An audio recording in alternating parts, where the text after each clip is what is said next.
Hello and welcome to yet another Combos and Chill Dirty Talk sessions. This is Dirty, your host, and this is my wife and co-host. She's a Phoenix. Hi guys. So today, how's everyone? First of all, what's up? Bundlet is in the house, and we want to give a shout out to our new followers, which is Nizo Music and Meth Just Meth. Thank you guys very much for the follow. It means the world to us, and thank you very much that you guys joining our community. Welcome to the most shenanigan show. Retarded Full show ever. retarded show, yeah.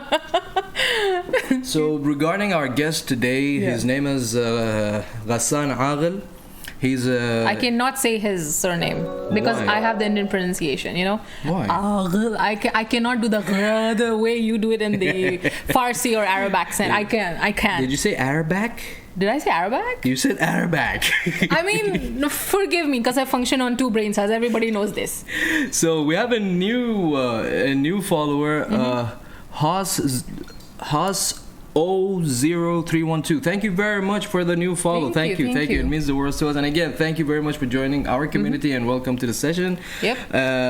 So Bundalet is in the house. Bundalet, what's up? He's one of our mods. How was your day? How was your weekend? Let us know, please. Yeah, please just let us know what you guys think. And if you guys have questions for Gassan, please drop it in the comment section. And I was talking about Gassan. First, give him the introduction.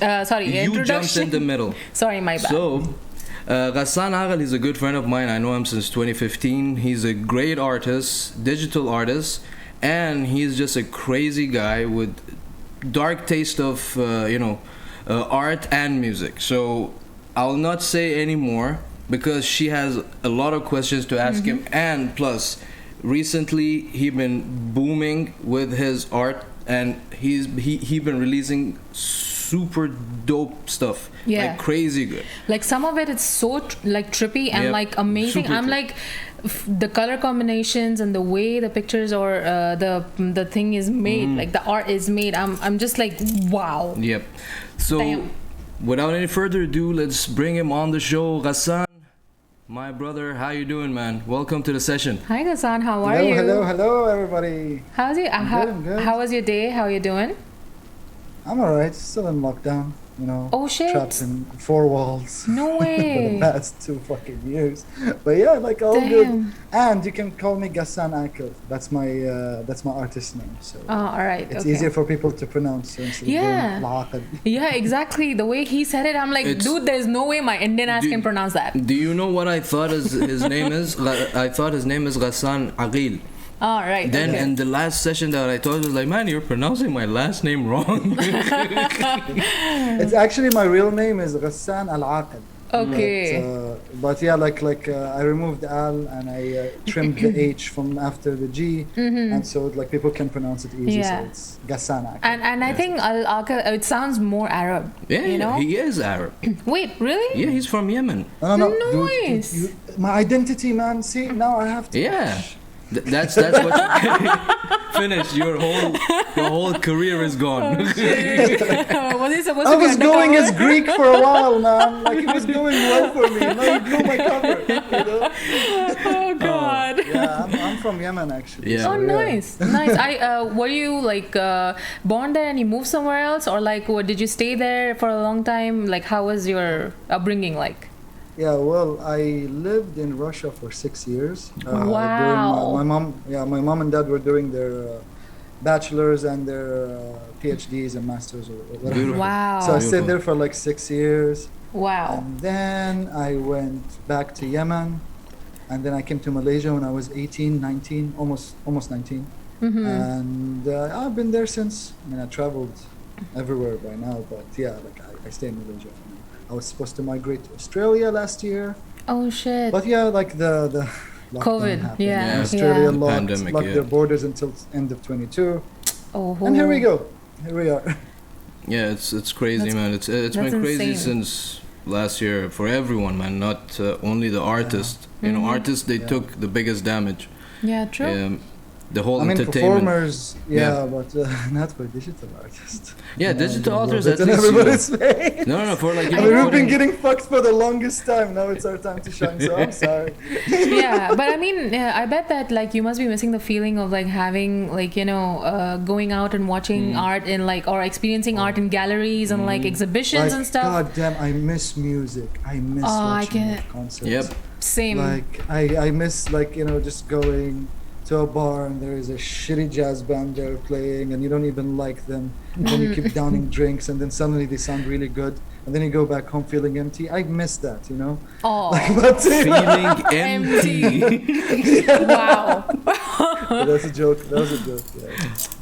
Oh man, It's I a mean, good word. we're happy that you're actually doing well now, and Yeah. at least shit is working in your favor. I mean, he made like the whole COVID change a positive change, Yep. So like I'm glad Yeah. that at least beautiful. Actually, it has resulted in a lot of release of amazing art and music because art performers and artists were like forced to be at home and be creative in that way, like so it actually gave birth to a lot of beautiful art.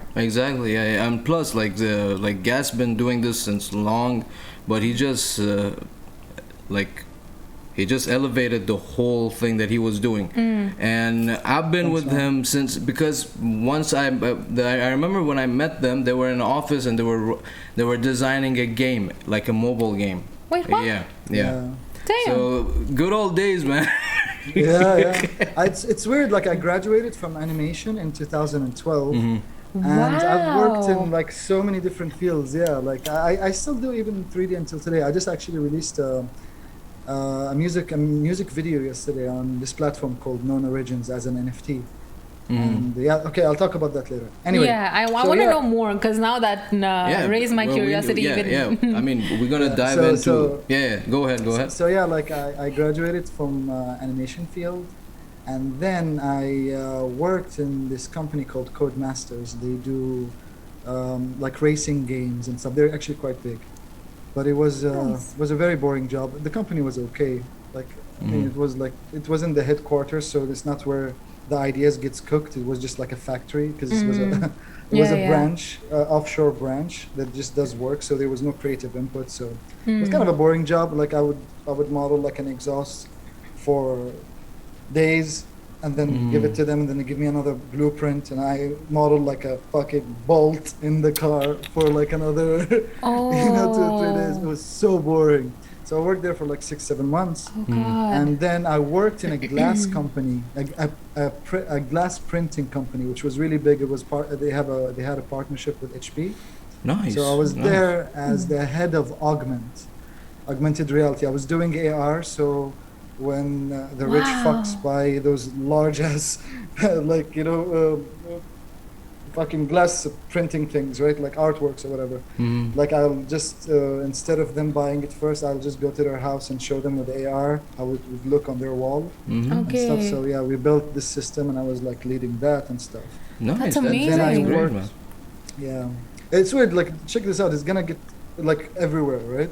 Then I joined a TV production company, which I was a production assistant, and then I leveled up to a producer there, and I produced like a lot of commercials, weird enough, cooking shows, so many cooking shows, and a Miss Beauty pageant as well for Malaysia in 2014, I think. Yeah. Wow. Those kind of stuff. So I even shot a commercial with Nicole Kidman. Nice. KL Towers, yeah. Nice. For Jadot, for perfume and stuff. And then I got sick of that job too, and I had to leave. I mean, most of those jobs I quit because of really racism and shit like that. It was terrible. Anyway. So that's sad. Yeah. So I went to, like after that, I joined with... I formed a studio with 5 of our friends. It was called Zai. Well, we formed, not I formed. But yeah, and then it went south because of problems with the CEO that I can't say exactly what they are. But yeah, it was really bad. And then I got depressed for 1.5 years. Didn't do anything with my life. Got addicted, and my life spiraled to a fuck all.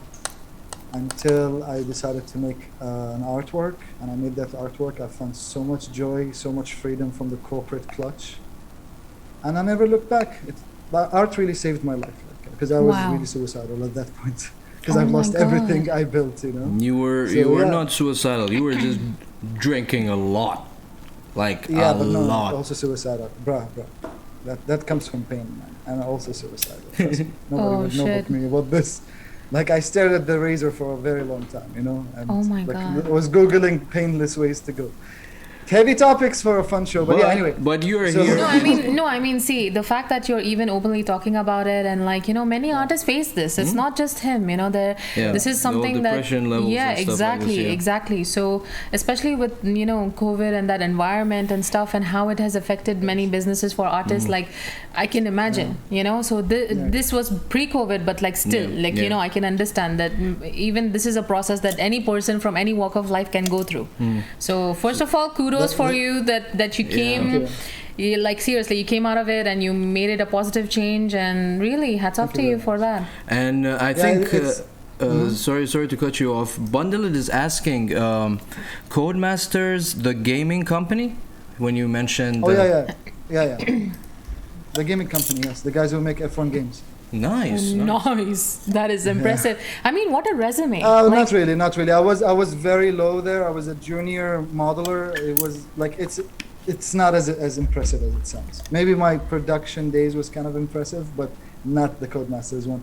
Like, again, I was like just a junior. Like, even started as an internship, then I got a full employment for like 6 months. So it's really nothing much. That there are very less people in this world that can say that. So why can't you just take the credit and be happy that, I did something nice?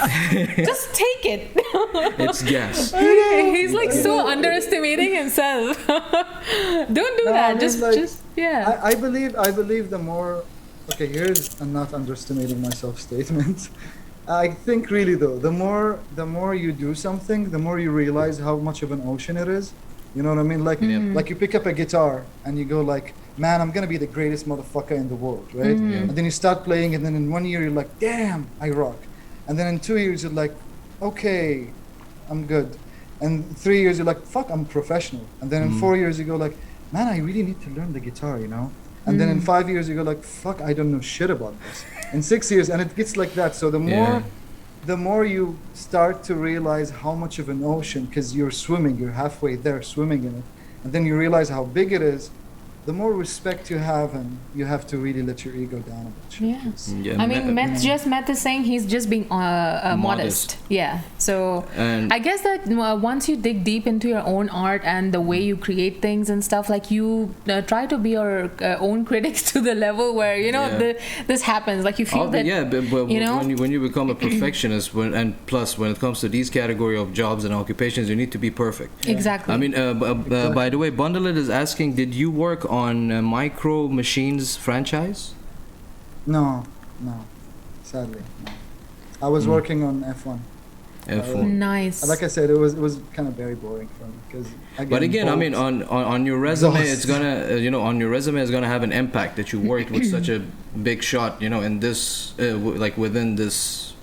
Sometimes there are people who look at the resume, look at only the company names. They don't give a shit at what is your position or what did you do, And that was my first job, by the way, like ever. Wow. Well, not first job ever, but first professional in my field. I mean, that says a lot by itself, Yeah. That. I mean, like really, like they just wanted cheap people. Like they wanted a fresh graduate who they can pay things. Okay, like the reality of the situation, So yeah. But Gassan, I've never seen. No, don't say that. I mean, you deserve it. And but I just wanted to ask you, like, I've never seen like your 3D stuff. Like, is it only on like other platforms for NFT, or like, because I see Instagram, it's only your like portraits and like your the pictures and different types of things and the videos that you've been releasing recently. So is there a way that people can like access your 3D art and like movies and stuff? Yeah. And so I don't have that many 3D stuff or even animation that much. But so I mostly mint them on non-origin. Okay. which we can talk about NFTs later, so I can. Yeah, we're definitely going to talk about NFTs. Yeah, but you can go to my YouTube channel. I have one animation I released with Mithal there. I believe she's in the room. Yeah, shout out to Mithal, everybody. Oh, shout out! hi. Yeah, that whole she's music video. Hey, Mithal. She's a close friend of mine and an amazing audio engineer. Wow. I have the utmost respect for this woman, and we collaborated on a few things. And she's my friend, like from back in the day in Yemen. Nice. We live in different countries. She's in Canada. I'm in Malaysia. Yeah. So but she's one of my. And kudos to Meth as well, you know. Yeah, that's awesome that you have all creatives in the chat as well as we are speaking. And you're surprised that your husband knows such people. Dude, I swear, because when I met him, I'm like, wait, your friend circle is so much like either creatives or performers or some or the other way. Like, I'm like, how are they friends with you? You know? Ouch! Ouch! No, I'm just kidding. I pull his leg all the time. The burn of the year, though. Yeah. I mean, I always tell the people, like, the disclaimer, like, this is us on a daily basis. We roast each other, so that this is our dynamic. Okay, don't think that I'm like, we're hurting his feelings or anything. No, we just we're always like this. But man, it's great to know that you've been working. At least you got all these experiences, and now you have a better view of what you want, which now you're more like, your sole focus is on the whole NFT world, which we're going to dedicate a section that we're going to talk about it. But how was the struggle, man, during the pandemic to actually reach out? Like, was it easier, or was it like, even you guys had to go undergo few set of rules or some things? How was the market for you back in the pandemic? Like for art, I mean, NFTs are like, they kind of changed my life, really, like because I've been struggling with galleries before even the pandemic, right? I remember you released a 3D art exhibition online. Right. Yeah, like I was like I actually have a story about that, but yeah, funny enough, I'll explain it in a bit. So like it just the art scene wasn't that, generally the art scene in Malaysia is not that strong, and in galleries they really don't have that much respect for digital art, so I kind of had this problem for a while. Though I did manage to show some of my prints in galleries and stuff, because I do work gallery kind of art, just to begin with. So nice. Yeah, but I didn't find success much. I got like few collectors here and there and stuff, but I wouldn't call it success. It was just I couldn't get my foot in, basically, right? And then the NFT thing started, which I can say that on behalf of almost everybody in the NFT scene who was like beforehand like a nobody, The thing is, nobody was buying 3D art. How do you buy 3D art? How do you buy digital art? Prints like cost pennies, basically, though you spend almost the same time that a traditional artist spent on a painting. And so that was a problem, like there was an inequality in the scene and all that kind of stuff. Right. And then when the NFT scene happened, it just opened doors to everybody who it's like a new market. It's a new thing, and it's a legit thing. It has this whole tokenized thing where you can't fabricate it. Like that person who holds your artwork can keep it for the rest of life or sell it again. And I will again go about that when we're talking about NFTs. So anyway, when the pandemic started, I didn't get that affected because I wasn't doing that hot in the first place. I did have this invitation to go to Italy. They had this village workshop thing, which I was really excited for, and That's then awesome. it got cancelled. Oh, yeah, I was super excited about it. It got cancelled. And I couldn't go, pandemic started. Yeah. So yeah, I was pretty bummed about that. But other than that, I didn't lose much, honestly, because I wasn't going that far with my career. Then I heard about NFTs. Seriously, it was like a ta-da moment, It was like, fuck, light bulb. I can do this, Yeah. I can do this. There's a whole market for this open just for me, for everybody who's like me. Yeah. So I joined in, and okay, it's not also magic. You can't just join in and oh shit, I'm rich, but like It took a bit of struggle in the beginning. It's a little complicated if you're not into crypto to begin with. But again, like once, I know I'm saying this is complicated. It took me like 2 weeks, and I'm like, I got this shit. Like I know what I'm doing at that point. It's like I give you a mobile right now, and I'm telling you, okay, it's a new operating system. It's not Android, it's not iOS, and then that's how long it's gonna take you to get the idea. That's it. It's just a new system. So you just gotta so this replaces that. Oh, so that replaces this. So it's just like that, you know. Okay. So yeah, I got into it, and it's been unreal. Like it was hard in the beginning, but then I started to have collectors. I jumped through few websites in the beginning, trying to find the community that I want to belong in, the level of art that I want to be in, and then I saw Non-Origin, which was again like another epiphany moment. I'm like, I want this. So they're curated, and they're basically the third biggest market and platform for NFTs internationally. Well, the number may vary, right? I view them like that. I view like Super Rare with Foundation and the Non-Origin. Though Non-Origin is almost catching up with Foundation. Those are like the top three big boys, basically. Okay.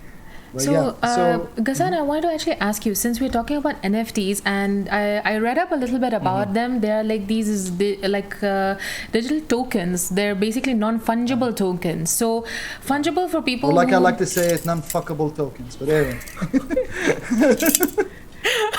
Okay. I mean, they are non-fuckable, like nobody can fuck with that. because I was looking at the definition of fungible, because although I read so much, I've never come across that word before. So like for me, because they explained it in a concept with the example of like gold. When you trade gold in any form, be it like a coin or a piece of jewelry or a design, anyway, you exchange it at the same, like the exchange is the same way as any form of gold.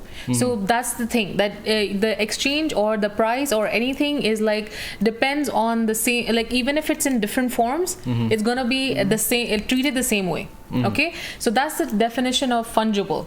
Okay, so like art now, but because of this, NFT, like how does this connect with like the buying and selling of art? Like how does this take place on the digital platforms? I mean, basically, if you can like explain about the whole NFT like I thing, want everyone to know, like, because it's type of a cryptocurrency. Okay, we get that, but like, how does the trade happen? That's what I want to know. Okay, let me. So I'm gonna walk you from A to Z. Yeah. Like from the beginning, how to start until the time you make a sale. Okay. Okay. Cool. Okay. So all right. So first thing, there is a curated website. All right, or organization, platform, call it whatever you want. There's curated ones, and there is open platforms, all right, which anybody can join. It's free for all, all right? It's up to you to market yourself and do all that. So I tried a few of those, all right? The most famous open platforms are OpenSea, all right? And one is called Rarible, all right? So those are like for open ones. The curated ones are the top three that I just mentioned. There's actually much more than that. I'm just like, this is the ones I personally like. Right? Don't trust the number 1, 2, 3. Just the way I view them, because if you ask somebody else, the numbering might vary. Though I think everybody can agree that Super Rare is at the top of the food chain right now, at least that. So so you have Super Rare with Foundation, and then you have Non-Origins. All right. Okay. That's to me again. I don't want to stir some shit because people are sensitive in the NFT scene right now about this shit. The competition is so high. Wow. Anyway, we're getting we're getting the completely unfiltered tea. This is spilling tea. Okay. Yeah, so spilling tea. So anyway, so what you need, all right, for let's say a curated platform. Let's say how do you get into Non-Origin? Because the other one is easy, and it's almost the same process, except that this one's particular step that I'm gonna say right now. Okay. So you go when they have, like, you join their Discord, or you have, you just keep, like, checking on them on their website and stuff. They're going to announce eventually that they have the application forms are open. So you apply there. Okay. You wait, and cross your fingers that you get picked up. All right. Just be active in the community and stuff. So once they pick you up as an artist, right, you need to create something called MetaMask Wallet, which is, again, it's a downloading an app. or an extension on your Chrome. Nothing complicated. It's basically like creating a Google account or all these kind of accounts. All right. Yeah. So you go there. It's just a digital wallet. It's where your assets will be saved, where your NFTs also will be saved. All right. Okay. So you go there. You create the wallet, all right? There's something called the seed phrase that you're not supposed to share with anybody. Keep that to yourself. Like nobody will ever need to ask you for a seed phrase. Why I'm emphasizing on this? There is a lot of crypto scams, a lot. So people got to be very careful about this, right? Okay. So the seed phrase, you don't give it to anybody. This is not even in case of NFTs or anything, just in case, like if you open the MetaMask just for your money, all right? Yeah. Like, because it's a wallet, you can use it the way you want, right? So yeah. So you don't give the seed phrase to anybody. Only give them the wallet address. Okay. There's something on the top. Yeah. You'll figure it out when you go there. It's a UI thing. Okay. So yeah, you sign up, you get the wallet ready, right? You go to the website. Crypto websites, you don't log in like normal websites, because the normal website you log in, you put your password and all that shit. No, for crypto websites, it's your wallet itself is the login, right? Okay. So you connect your wallet, you have an account. That's Right. it. The account automatically gets opened because it's Okay. a blockchain. It's the whole thing is decentralized. Everybody knows everybody's shit. Everybody knows where the money is going, where everything is happening. That's why it's all transparent. That's why you need to log in with your key. The key is just to log into the blockchain, basically, right? So, so you have your account there.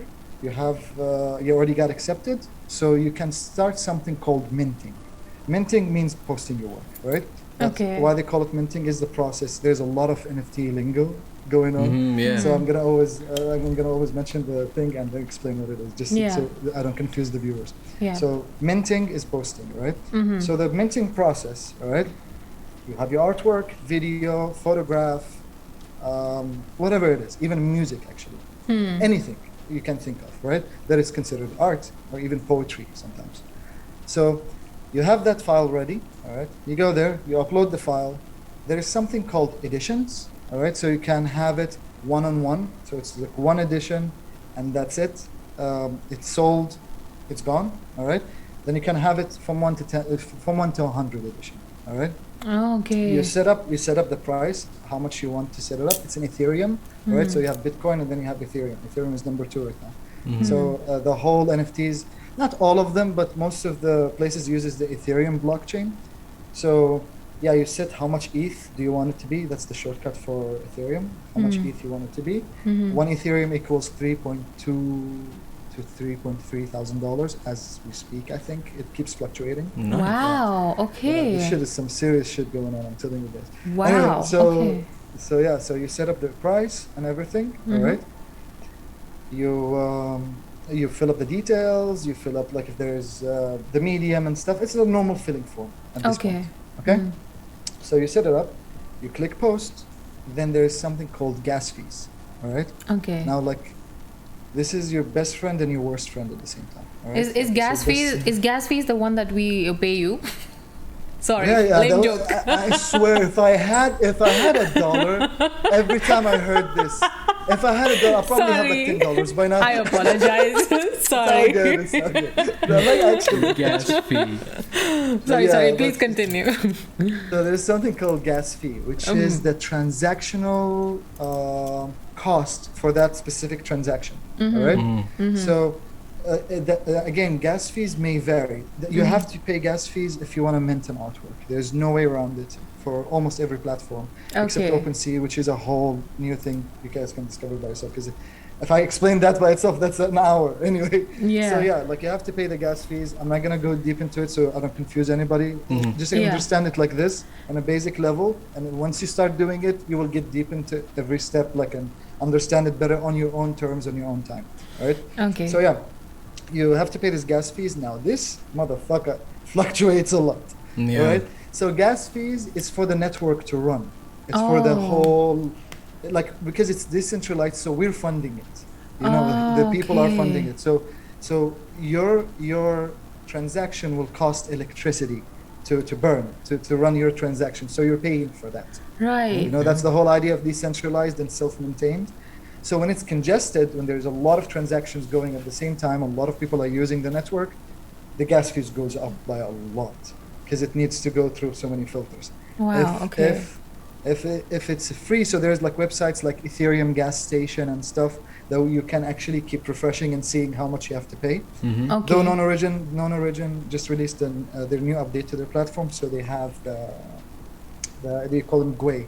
It's a currency thing. It's a long thing. You don't need to know what is that for now, so no more confusion. Just see the Okay. number there. It equals dollars, and that's how much you're gonna have to pay for minting. Okay. Basically, right? Okay. So you're done. You're minted. Everything is posted, right? Now we have something called the unlockable. This is where shit gets delicious here, all right? So the unlockable is what you can promise your collector, all right? Okay. Like, yeah, I know, I talk in a passionate way. I love this I shit. like it. Sorry. I like it. I mean, I'm an artist delicious. myself, so I love it that he says it. Oh. He will actually make you more intrigued. Yeah, Like what the hell is he about to say? I was like, so shit get delicious. Okay, cool. No, because here's where it gets fun. Like all the previous steps are technical and filling forms and stuff. This one, you get to decide what to give the collector when they're buying your shit.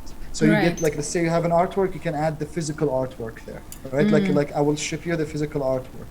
You can add, if you have a video, you can add the behind the scenes, a personal note, a video note for the person. You can do whatever the fuck you want for your collector to feel, okay, that was worth my money. You know? right. Like So it's that kind of thing. like a Patreon type of thing once you Yeah, yeah, set yeah, it up. yeah. Yeah. Patreon, Kickstarter, all this Yeah, like yeah, funding yeah. thing. Like Yeah. like if you buy our thing now, you get this with it. But like since you're selling art, so you can include like interesting things. You can include like how you made it, step-by-step video. You can include a personal note, which I've done before many times.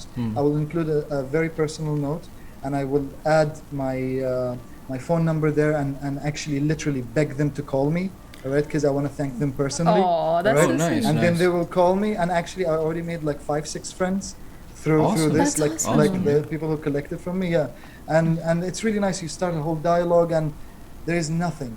I will say, I can confirm this. All right, there's nothing better than somebody who bought your work and they actually understand why they bought the work and they got emotional. Like one guy nearly went to tears, telling me how much he feels about the artwork he bought.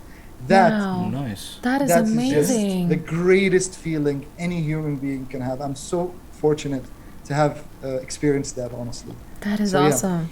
That's great, man. That's Anyway, great. Yeah. so yeah. Sorry, I sidetracked a bit. So No, yeah, no, so no, set no. up the You can get unlockable. sidetracked as much as you want. Yeah. Yeah. So you set up the unlockable, all right, Okay. which is like, well, again, very simple step there, all right. Mhm. After that, you wait for the artwork to get sold. Okay. Now here's something fucking mad, okay, that a lot of people don't know about, right? There's Okay. something called the secondary market. Now anybody who's entering the NFT scene, pay attention to this, because this is how you become a millionaire overnight, all right? Okay. So what happens is, all right, somebody buys your artwork for, let's say, 1 Ethereum, $3,000, all right? Okay. So somebody buys that artwork for $3,000. Now, he can go and sell it in the secondary market. So he bought it from somebody, and every platform always has a secondary market. Why people buy Right. from the secondary market? Because it's already a proof of concept that this art is sellable. Wow. So you get a lot of people there buying the shit. So they flip the artwork. So he bought it for 1 Ethereum, he will sell it for 10 Ethereum, 15 Ethereum. Now, every time, since it's on the blockchain, every time he sells it to somebody, you get 15%. All right? In platform or out of platform. Okay? It doesn't matter if that token, which you eventually make it into a token, right? Yeah. If that token gets moved to another wallet for any reason, you get 15%. That is Alright. amazing. Oh, so there is a So- chain. So there is still credit given to the Yeah, artist itself. Yeah, yeah. Yes. That yes, because is you see, auction. bomb. I told you it's like maddening. Like that's how you can actually become this. That's how some people's life has changed with NFTs. You know, somebody buys your artwork for like $300-400 and then sells it for 1 million, and then you get like $150,000 overnight. Nice. And then that So- guy will sell it for like 6-7 million, and so Whoa. on, and you just keep getting money, and you're sitting on your ass. So it's pretty cool. Like it's, So it's once very you nice. make the token, guys, sorry to cut you off. So once you have that you posted this token, this artwork, Yeah. that means it's being submitted under Gassan's name, and whenever how many times this thing being sold, you still the credit at the end of the chain is you. Yeah. Yes, and that's why they call them smart contracts. That is And amazing. you just explained what a smart contract, because I was about to get to it. Yeah. So that's what it's called, a smart contract. That's why you have to sign for it, like for that smart contract, and also pay gas fees to sign up for the smart contract with any platform you're using. That is amazing. I'm regretting, It's amazing 'cause you see- why didn't I talk to Gassan before? I would have made some the thing cash is, by like, now. once I got him on the Zoom test, he said he's into NFT. I'm like, what the fuck, really? Like, you know, he's Nice. Yeah, so that's good. I mean, we were already thinking of talking about NFT. Yeah, I mean, exactly. We were going to who make a else whole better ass than you, episode, man? but exactly, someone who's actually using the platform and has experience with it Yep. and is getting benefit out of it. So, like, I think that's the best person to talk to. So smart contract. That's an amazing thing, man. So Yeah. Whenever, like, if I join the NFT community anyways, whenever I see gas fees, I'm going to remember gas. yeah. I know. Believe it or not, like I go to a lot of Clubhouse meetings, right? Yeah. And Twitter, and they keep mentioning, like, oh, and the gas fees is like every time they say gas, I'm so used to that's my name. You know what I Yeah. mean? If we're not talking about politics or something, Yeah, you know, I'm yeah. like gas. I'm like, then I always have this thing like, huh? What? Oh, fuck. Okay, sorry. You know, like, so it became a joke even in the non-origins group that, you know, once somebody mentions gas, I can hear one or two motherfuckers like chuckling in the background. Yeah. I know why this is happening. But yeah, No, but like that's so this is awesome. what happens. So this is what happens, like you see in a traditional art scene, when your work is auctioned and somebody bought that work, that's the end of your relationship with that artwork, with that whole thing. It's done, Yep. right? But what the smart contract can give us is royalties for life. Like, because Right. your address for your wallet gets embedded in the token. So Okay. no matter how they try to fuck with it, no matter what scam they're trying to do with it, if it moves with payment there, that payment automatically part of the blockchain. That's why the whole decentralized thing is freedom to begin with, right? Like we did this whole crypto, they did this whole crypto thing, all right? To give the power to the people, and that's why I'm a huge enthusiast for this. Except when fucking guy like Elon Musk comes and like pulls all the fucking money, because he's like, yeah, I don't know if you followed this or not. Okay, I'm talking like you guys know the topic.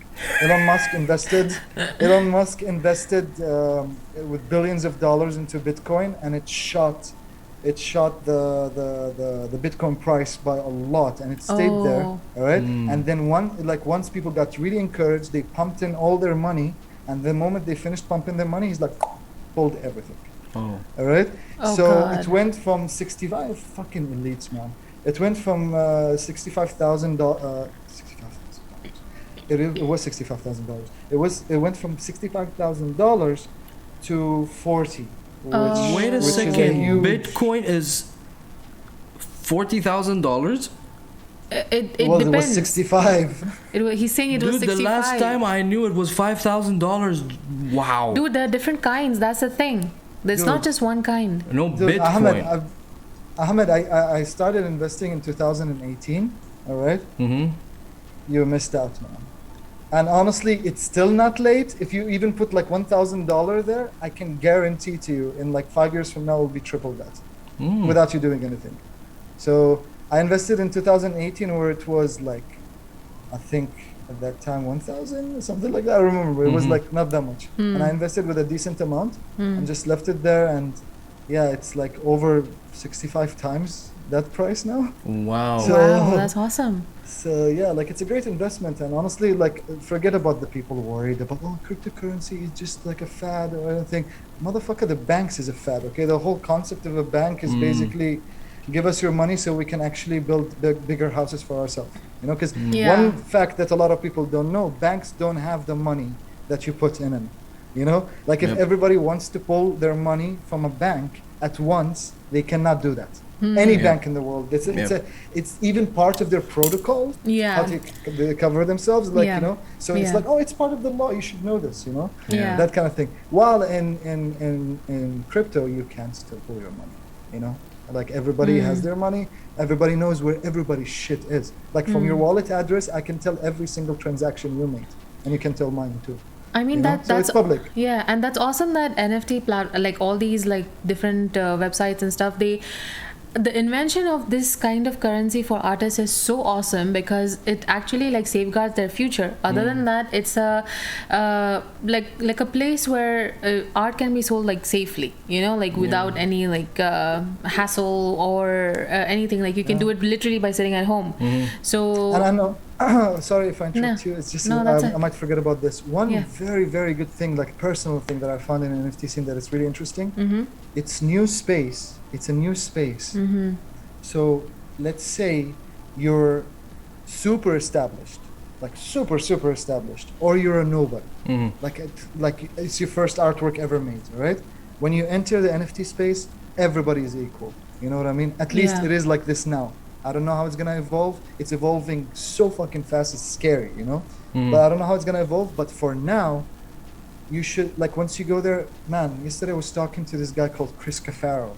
He's a photographer who does like really famous musicians. Like he photographs concerts and everything. So yeah, I think oh yeah, he's back. You were lagged for a bit. Was that me? Yeah, you were lagged for. No, it's fine. It's fine. no, it's You're okay. back. Okay, I saw that. I wasn't sure. Like, so were you guys hearing me? Yeah. We could still hear you. Yeah, you were saying. Okay. Yeah. So yeah, Chris Cafaro, right? This guy is a very, very famous photographer and everything, right? Like he literally photographed everybody you can think of. Like, and he's like 65-year-old, so you know he's been there in the golden age. Wow. Now everywhere, right? So one of his best friends is like Eddie Vedder. He's that big.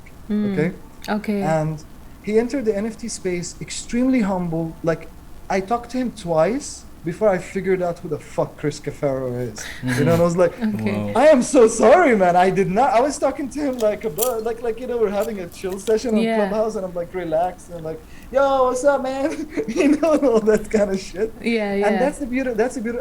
I find this in very, very beautiful right now in the NFT scene. Like, everybody's equal. You know, like that's you don't feel amazing. Yeah, and it's a new field. Like it's been like going on properly for like maybe 9 months, say.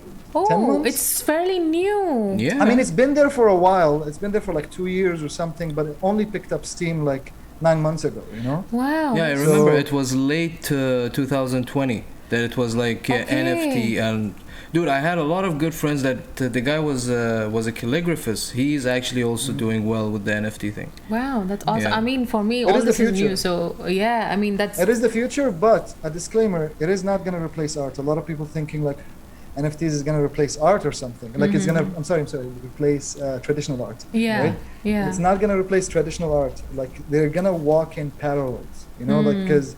The traditional art has its established market, you know, for over millennia already, you know, and for the digital scene now they have a market. So it's just a parallel market for different mediums, you know. So yeah, I just wanted to say that because a lot of people's like, oh, it's the future. Oh, does he mean that fuck traditional art? Like, no, like I love that shit too, you know. Well, but yeah. the thing is like, okay, so when it comes to the NFT world, your piece is just gonna be always as digital. So. Yeah. What about the physical copy? You can print it out? You can send, like you can always, every time you have an unlockable, the thing I mentioned earlier, you can put that you're going to send to the buyer the physical copy. All right. So like you put the picture and then you send the physical, like the portrait or the paper, like to. Yeah, when you're setting that's why I said it's delicious, the whole unlockable thing, because you get to do whatever the fuck you want to do. You can send them anything. You can even like tell them, thank you for buying this. I'm gonna do a self-portrait of you. Send me a picture. Or I'm gonna send you the original signed. Or like if you live in my city, let's have dinner together. And like and we can talk about the piece and stuff. I mean, sorry to flexible. Sorry to cut you off, because I still don't get the whole picture. As in, like, okay, they just buy an online image, basically. Sorry if I'm not trying to offend you or something. I get that. I get the debate all the time. So I mean, if you can just clear the image for that, like, is it just like an online picture that you're actually paying for, and you have the? Okay. The best description I can say for this is the difference between buying a movie and pirating a movie. That's it. You get the idea. When you pirated, you still watch the movie, but one of it you supported the creator, and you get to have the movie to show it to your friends, to like borrow it to somebody, to just Mhm. put it in your library, in your collection. Yeah. That's the difference. So I feel he wants to know, like, for example, do you take a picture of the like, for example? No. But I like, so basically the whole thing just stays with that person who purchased the artwork. Yeah. It's just like, it's just a digital piece. Yeah. Yeah, Or like you said. Yeah.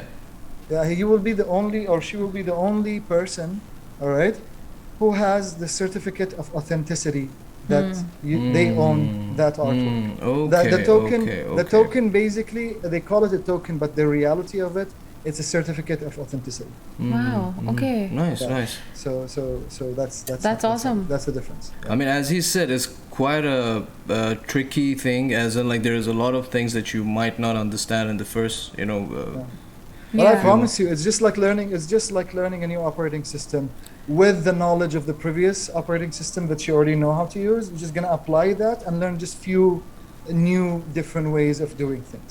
But it's Yeah. not like an entirely new thing. Like you've used, if like let's say you're a physical artist, or you're kind of artist who already had their artworks in Shopify or Etsy or all these websites, right? Like, for you as a person who already dealt with e-commerce, right? If you ever dealt with e-commerce, it's basically same shit. Like tack, all right? Yeah. And if you're a person who didn't deal with e-commerce, it's like learning how to deal with e-commerce, but in crypto. That's it. That's the whole thing. It's really not that difficult. I was so intimidated. I'm sorry if I interrupt you, but I was so intimidated myself. Like when I entered, I'm like, oh fuck, what the fuck does that mean? What is that? But in basically a span of 1 week, I'm like, okay, I'm figuring You're getting the hang of it, yeah. It's just that, Yeah. and then in 2 weeks, I'm already giving advice to people. Just that easy. Wow. I mean, just listening to you now, I have gotten the gist of it all. So, like, the basis. So I'm really interested, because, like, I design pieces, and, like, since marrying this idiot, I have, like, given my art a little break. So, like, I want to go back. So, like, when I put all my previous pieces and my new pieces, like, I really want to start this NFT journey. So, I mean, thank you so much for enlightening us all for this, because I was really curious. My pleasure. Really curious. My pleasure. I love like, this is my third time, man, on the show. Yeah, this is your once you've been there with Shafgat, because he has a project, like a music project with another friend of ours, Shafgat, which is called Shafgaz. Oh. So they do like different type of like tiny music with his artwork. Oh, like videos? Yeah, videos. Yeah. Oh, nice. Actually, it was just a project. Like an that EP, project was called Frantic. Yep. It was a full album, man. It had like 14 tracks. Is it there on YouTube or somewhere? It is. Yeah. Shafgaz It's is on on Spotify, Ooh. Apple, Yeah. and we're verified artists too. Yay. Nice. Actually, everything I do is Ooh. verified as fuck now. Nice. Humble brag. I love to see Gas like this, because I've seen him and he wasn't like this. Like, I'm really happy for you, man, that you're actually like, Thank you, man. yeah.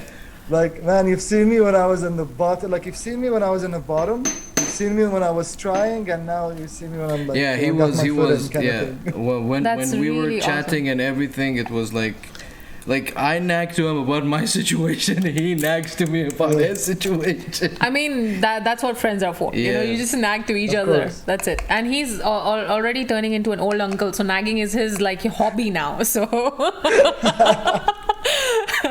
But the thing that it makes I get that. Man, the thing that it makes it scary for me is that whole crypto thing. Like, for a person like me that I've never had any, like, I just heard that people buy, like, like GPUs just to mint, just to mine Bitcoin. Yeah. So I don't even know how this thing works. But when It doesn't matter. Like, I don't think anybody should know 100% how it works, because unless you're a programmer and you're actually willing to start your own cryptocurrency or something, then you go that deep. Yeah. Just learn how to use it, man. Like, if you don't know how your computer is working, get you using it, right? No, the So whole it's point just is like that, that, like, Yeah. okay, if you're, so basically you just put your money in that currency in your wallet. Like, you need, basically you need to start with some cash. Not Yeah. really. You can just open the wallet. and just leave it there for whenever you want to like you buy or sell something. Then and you can top that wallet with your credit card or your card or your debit card. But those wallets are not like people cannot hack it, and it's not that easy for people to crack it out. No, but again, I will emphasize on this: the seed phrase or the secret phrase. It depends on which wallet you're using.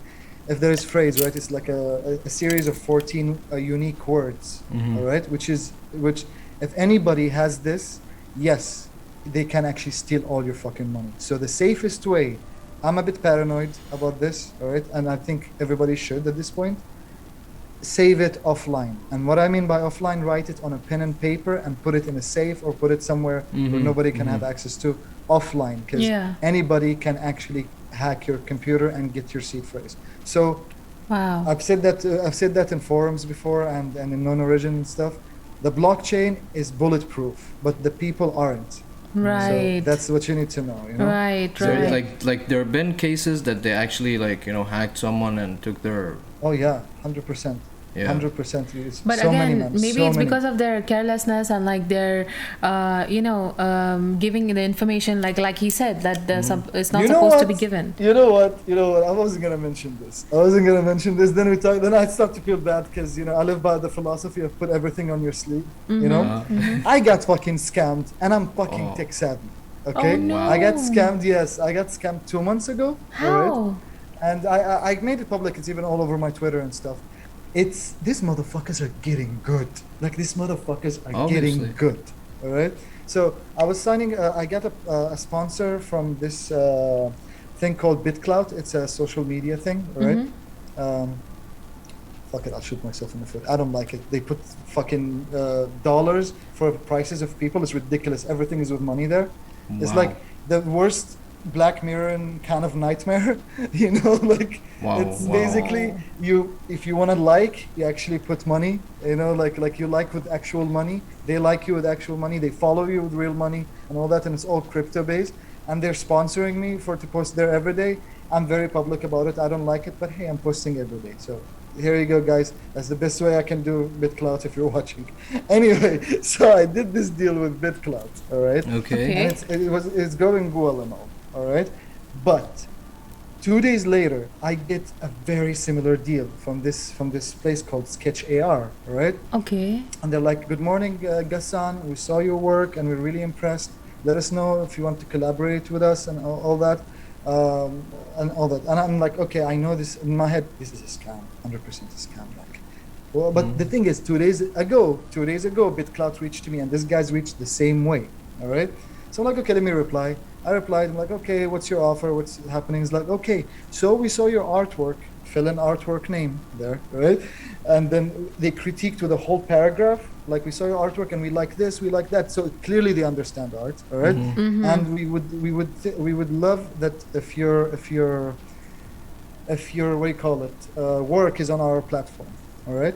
Okay. And stuff. I'm like, okay, yeah, sure. So what do you need from me? He's like, oh yeah, let's chat for a bit. They're saying that. Let's chat for a bit and stuff. Like, get to know each other well. My name is. She went with Natalie Kaur. Okay, my name is Natalie Kaur. You can check my social media there. She puts all her social media. I check it. I check the company. I vetted them beforehand. Honestly, I checked everything they had. But I'm like, okay, she's sending me the official ones. I checked. They matched with whatever I checked online. I'm like, okay, it's all legit. All right. So I'm like, okay, so what do you need from me? We went back and forth. And then we reached the contract, all right? That's why smart contracts are the shit sometimes. They're the best. But yeah, we reached the contract. This one, a classic contract. Same thing I had with BitClout. Okay. So I'm like, okay, yeah, you want me to sign it? I checked the contract. I checked the PDF. I opened the PDF in the browser, all right? In the email. And it looked like a PDF. I opened it, I checked the contract. It's like a legit contract, very similar to BitClout. I'm like, okay, perfect. I'm gonna download that. And they always tell you, do not download shit if you're in crypto. Do not download anything if you're in crypto.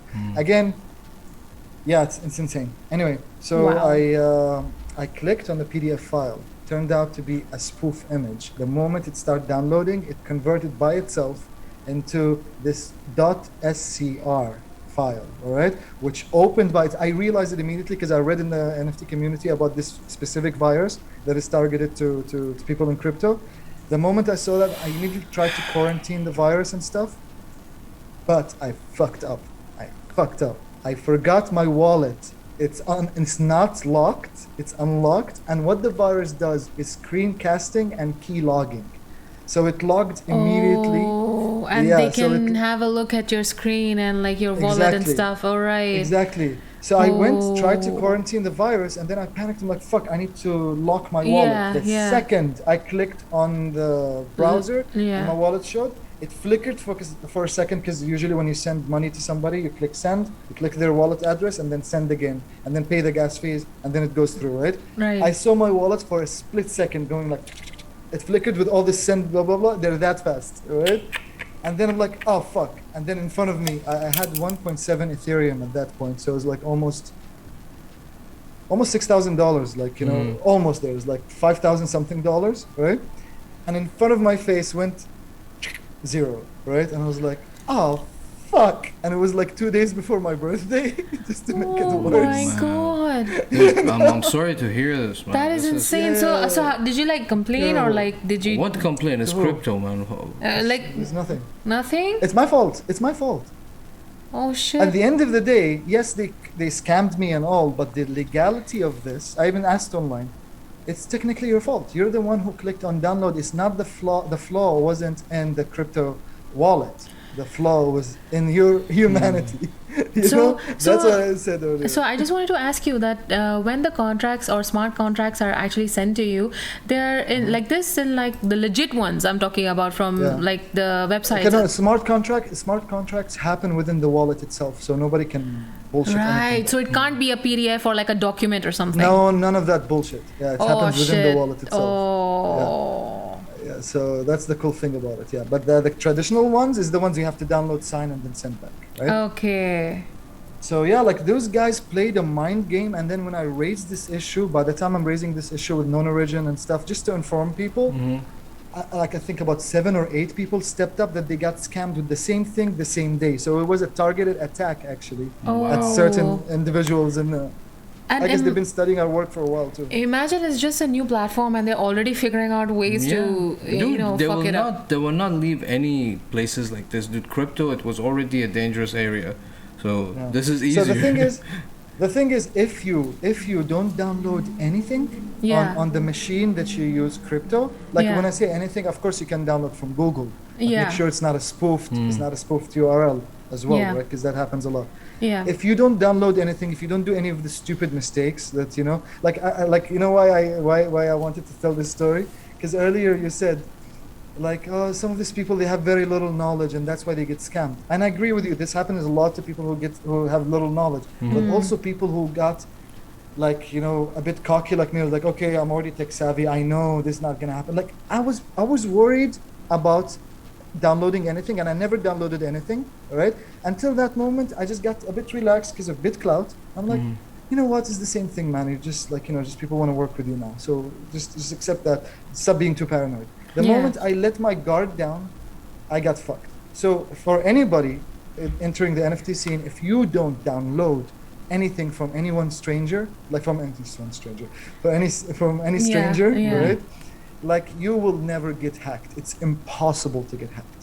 Right? So- Actually, as a matter of fact, it's not even about crypto. If you don't download anything, all that kind of shit, even for normal like users, forget crypto. You will never get hacked, because that's how viruses Yeah, happen, you know? like that even happens with like a lot of my emails, and even at work, like I just like report them as phishing, and like, that's it. Like I just like don't fuck off, you know.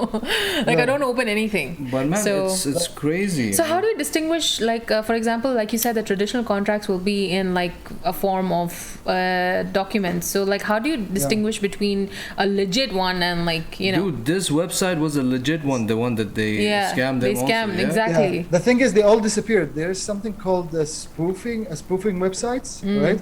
So like they will just put those websites up, all right, and they're spoofed from another website that is very unknown and stuff.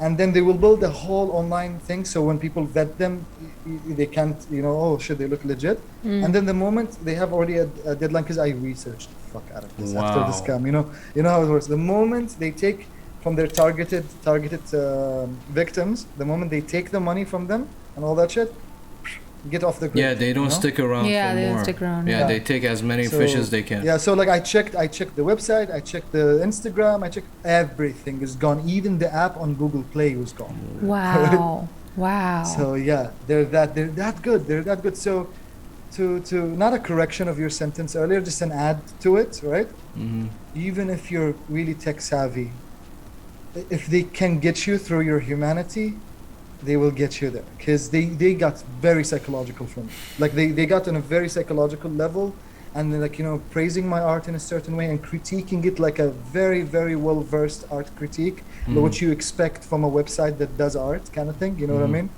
So it's that psychological game that they played and all that kind of shit that completely dropped my guard. So yeah, don't. And like I would say it's very safe to do that on your phone. Like to open all this kind of links and stuff on your phone. So if you're suspicious, open it on the phone, because the security is much tighter on the phone. It's much harder to infect those systems, because they're, I don't know, because like they pumped up the security because all of our credit cards and stuff is on our phones. Right. So technically phones have higher security. So if you are suspicious of something, that's like a pro tip. I can tell anybody who's getting there. That's actually very useful. About something, that's very useful to, for now someone. I'm so paranoid. Yeah, I'm super paranoid. I use my phone only for this kind of shit. Right. And I have a separate old laptop that's just like, I just use it for, just in case I'm suspicious, I download something through that. On there, yeah.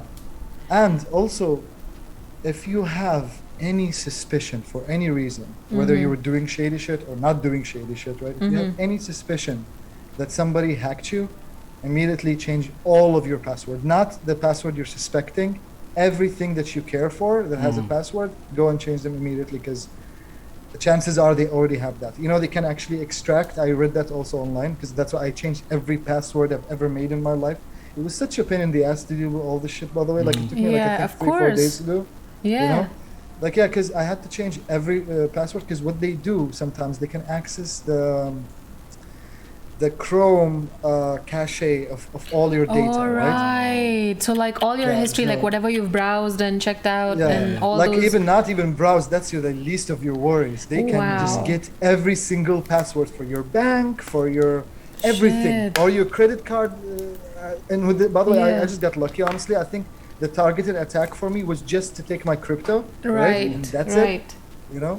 So yeah, like they didn't steal anything else. Like luckily, they could have easily took, because that specific virus allows them to actually access everything. So luckily, Yeah, our friend Nox redeemed hydrate, so we had to drink water. This is Twitch things. Yeah. So up, Nox. So it's crazy. I mean, like. Did you realize that from his introduction we jumped to NFT? I didn't even ask him how did he become an artist?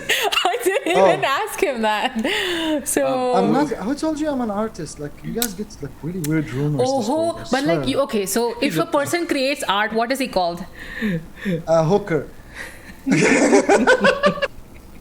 Sorry. God. Welcome to Gass's, that's fine. That's fine. brain. This is Gass's brain. I like it. I like his humor, because it's like he keeps you on your toes. Like you won't get bored in a conversation with him. Yeah. Oh my God! Like I'm blushing now, but you can't see it. Oh. I'm too brown for that. From an artist to another artist, what is the main questions that you? Yeah, like I wanted to know, because like the way his perspective is about the art and the pieces that he puts on. Like so far I've just seen Instagram. I've not seen the other, like the ones that you've mentioned that are there on YouTube, or like other digital, the YouTube, most of it is on Instagram as well. No, I'm talking about even the one with the music and stuff, like what you mentioned. Same. Okay. I'll send you guys a link. If anybody wants to check some cool thing I did with a Venezuelan band called Dil Kadesh, go to YouTube, type Coming Home. Okay. And then dash Dil Kadesh, exactly how it's spelled, like how it sounds, like DILKA dash DESH. right? Okay. Yo, We Ahmed, can put remember, these- remember Yeah. Carlos? Yeah, I remember. Yeah. Yeah. Yeah. So that's Carlos's band. So yeah, I did a Yeah, collaboration. yeah, he did the video for them and everything. Yeah. Nice. So like, how did all of this start? Like, what was that starting point, that big foundation? Like, was it when you were a kid or a teenager or adult? How did you discover that? Oh my God, you know what? I want to create art. You know, so my mom and dad are actually artists. This is gonna be funny. This is gonna sound Yeah. also weird to Because me. I know it. Actually, I've seen his mom's art. It's bomb. Yeah, it's amazing. She's thank you so much. It's amazing. amazing. So toolish. Yeah. So toolish. There he goes with his I knew it. I fucking knew it. dude. Like, there's no way you can talk to Ahmed for 1 hour without him Tool, mentioning exactly. like it's like Tool is his wife more than me. You know. Hey, no. Fucking idiot. Tool is number 2. Shut your mouth. Okay. So yeah. Anyway, so my mom and dad are both artists. Like they're very established artists back home. Like they're always like either number 1 or the number 2 artists. It keeps fluctuating. I'm lucky to have that. But funny story. I really didn't want to become an artist because of them. I didn't want to follow the mother and dad's Footsteps. career. Yeah. Okay. So, like, I didn't want to become a painter. Let's be specific, right? I didn't want to become a painter. So I got into music when I was like 15, and I was like, "Oh, this is gonna last for life." And then I was hit by the reality that just didn't work out for me. Yeah, Like, music is. Yeah. Yeah. I tried, especially like where I was in Yemen, and then I moved to Malaysia, which is 2 countries that the music scene is not so hot in them. So yeah, like I never got that chance. Though I did a lot of gigs, I had a lot of bands. I give it a try. I give it a try, right? Right. But as I was growing, I had a completely different, because different generation and stuff. My mom and dad really tried at one point in their life to really steer me towards painting and all that kind of shit, and encourage me and and all that. And I found the medium that I want to be in was games. Like games spoke to me, and it still is until now. Like I'm a hardcore gamer. A lot of people say that. Nice.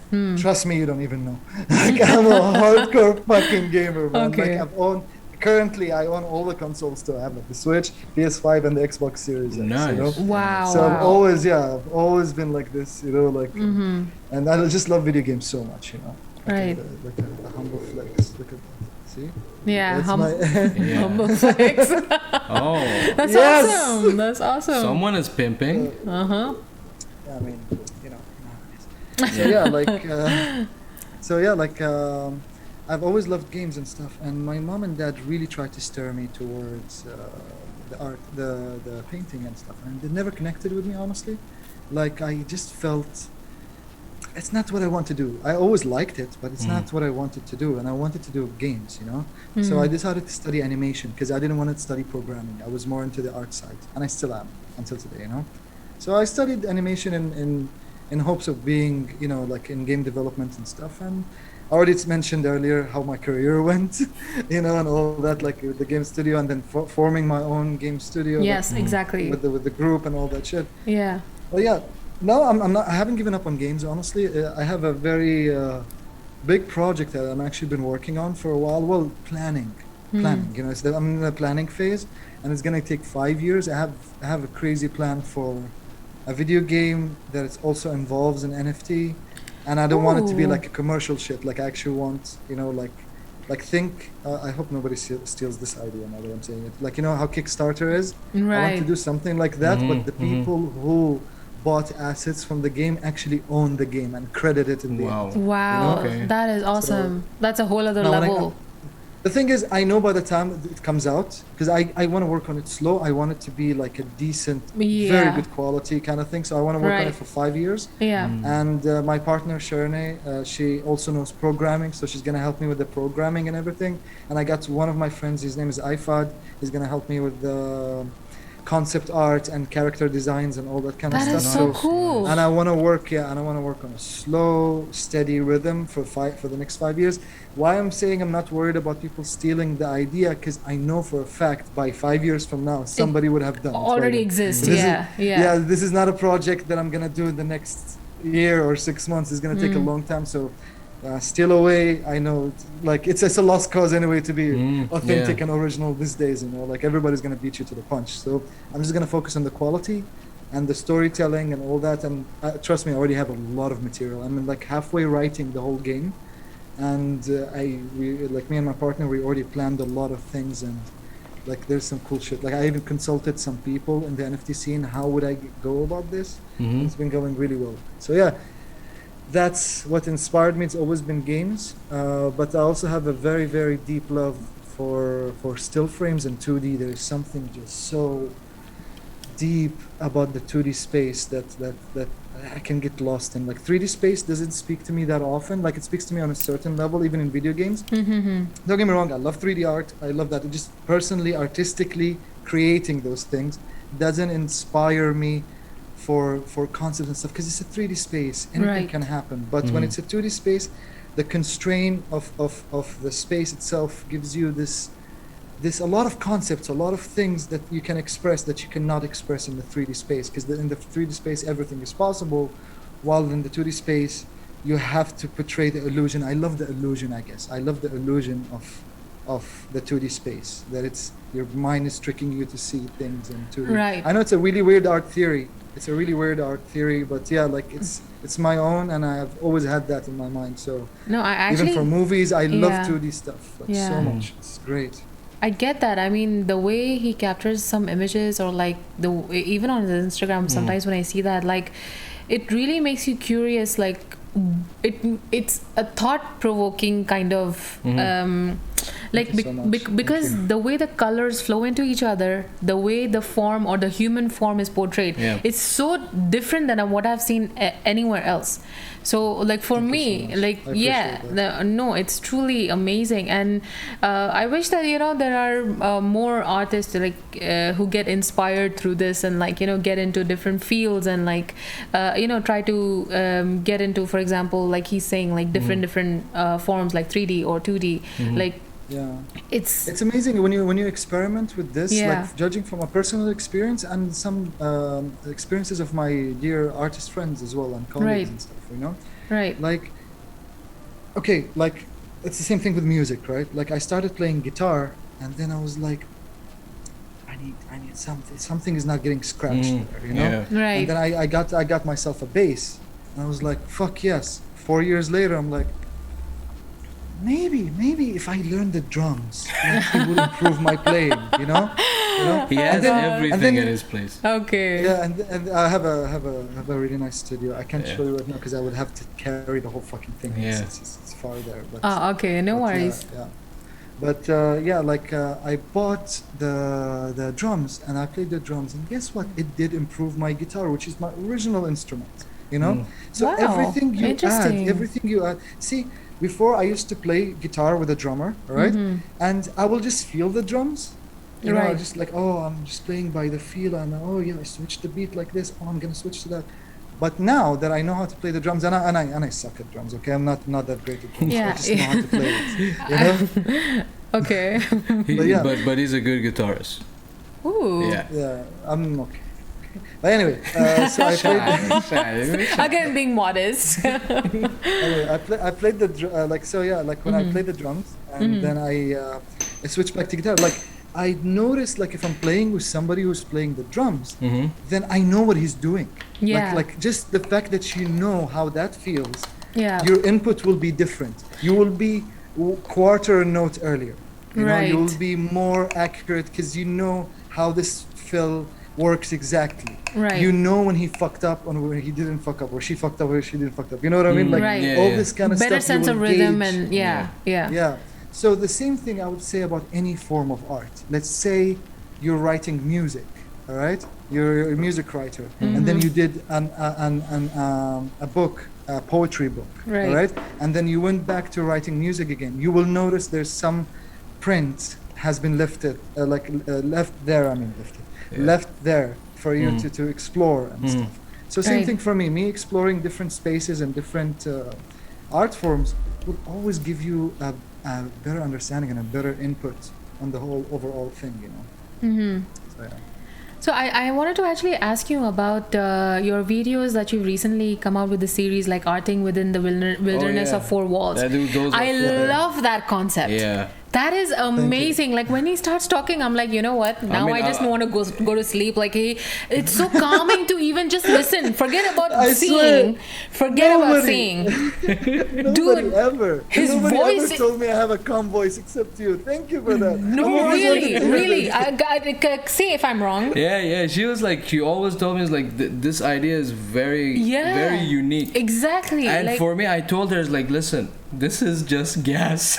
You know, because I told him, I remember telling him on the first one or the second one that he posted, I remember telling him he reminds me of this artist called Peter Draws on YouTube, okay? Yeah, I want to check them. Yeah, dude, Peter Draws is like, he creates abstract stuff that don't know how he creates that stuff. It's basically my type of, like, he creates with black ink, okay? Mostly black ink. So when he's like on it, like, he'll talk in like his voice, his deep voice, and like, it's so calming, relaxing, looking at the artist make the art. And when I saw Gassan stuff, I'm like, oh, you know, that familiar bell rang in my head, and I'm like, okay, this is so calming. And I told him immediately. The minute I saw, I was like, this reminds me of that, and it's like his voice is really soothing.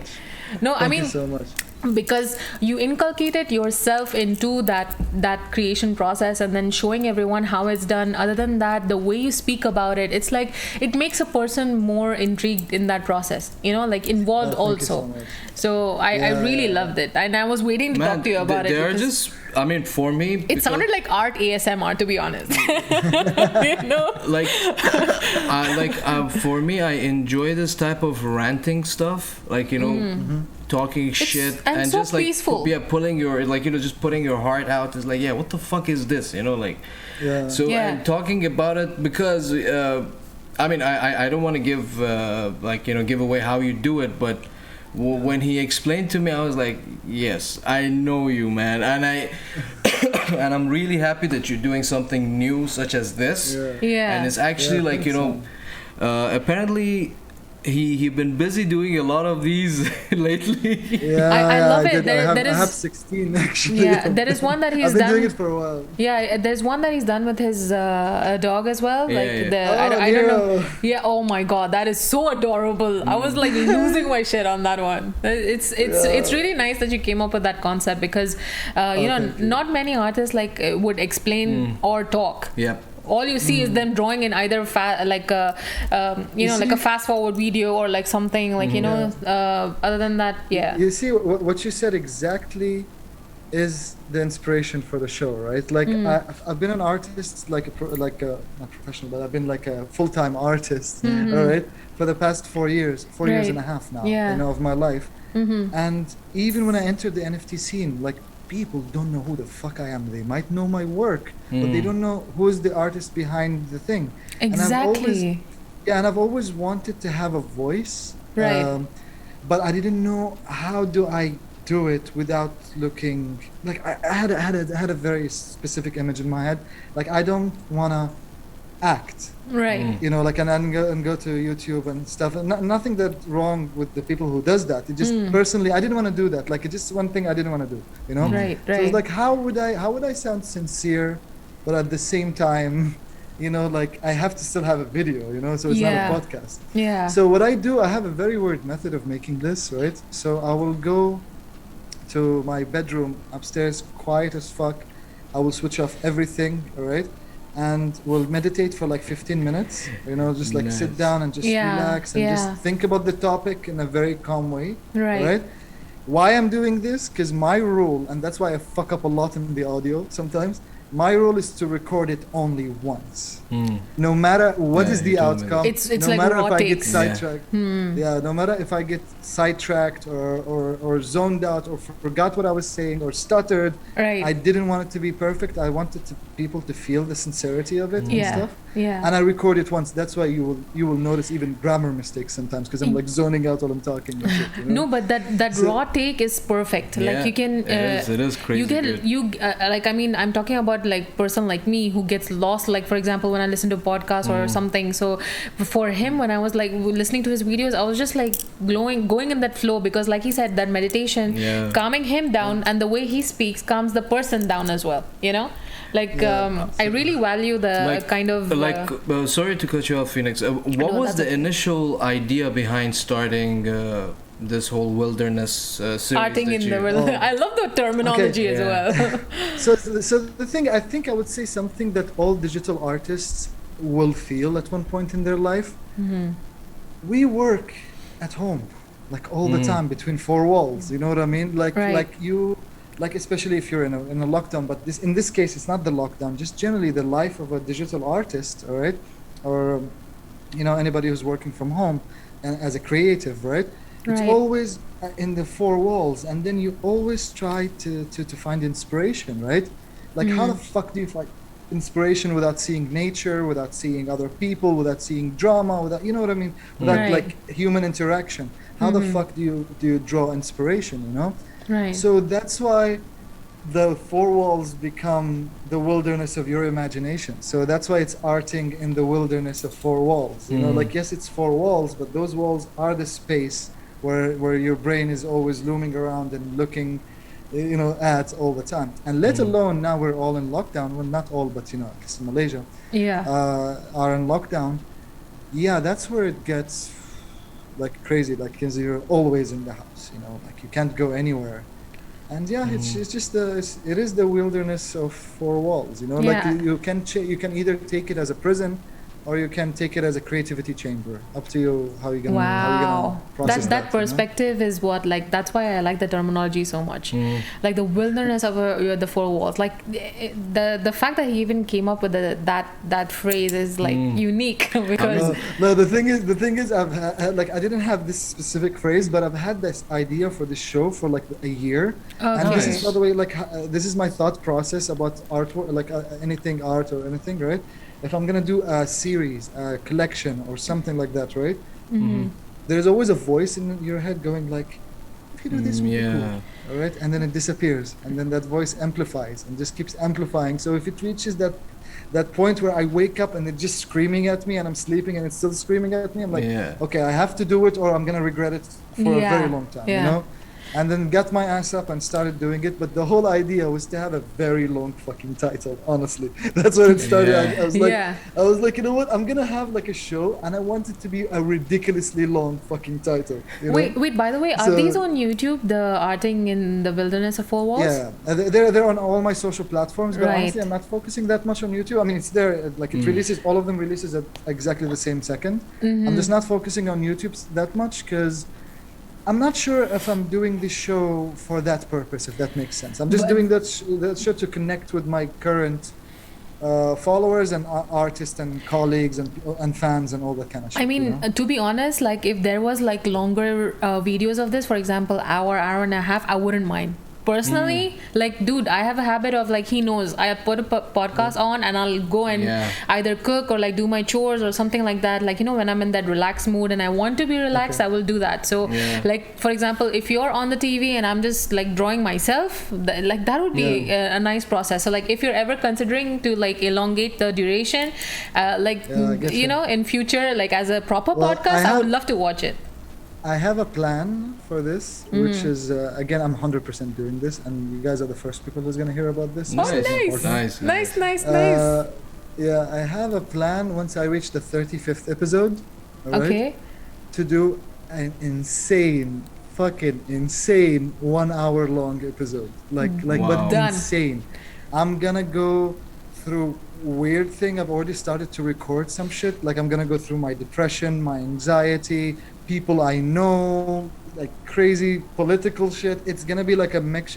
Like, just imagine like how my episodes look like, but on cocaine. Like, it just like that's the whole idea. And I want it to be 1 hour of madness. Nice. That's awesome, man.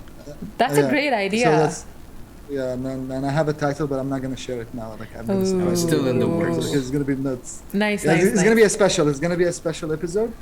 But I will think about what you said. Like, maybe every 1 month I'll make one longer episode and I can talk about some other stuff. Because man, I have so many topics in my head. Yeah, You should see Yeah. my notes. like Like in my notes, I have like already ideas for 130 episodes. dude, I wouldn't, you know, like when he's doing it, like I wouldn't mind even listening him talking about a fucking umbrella.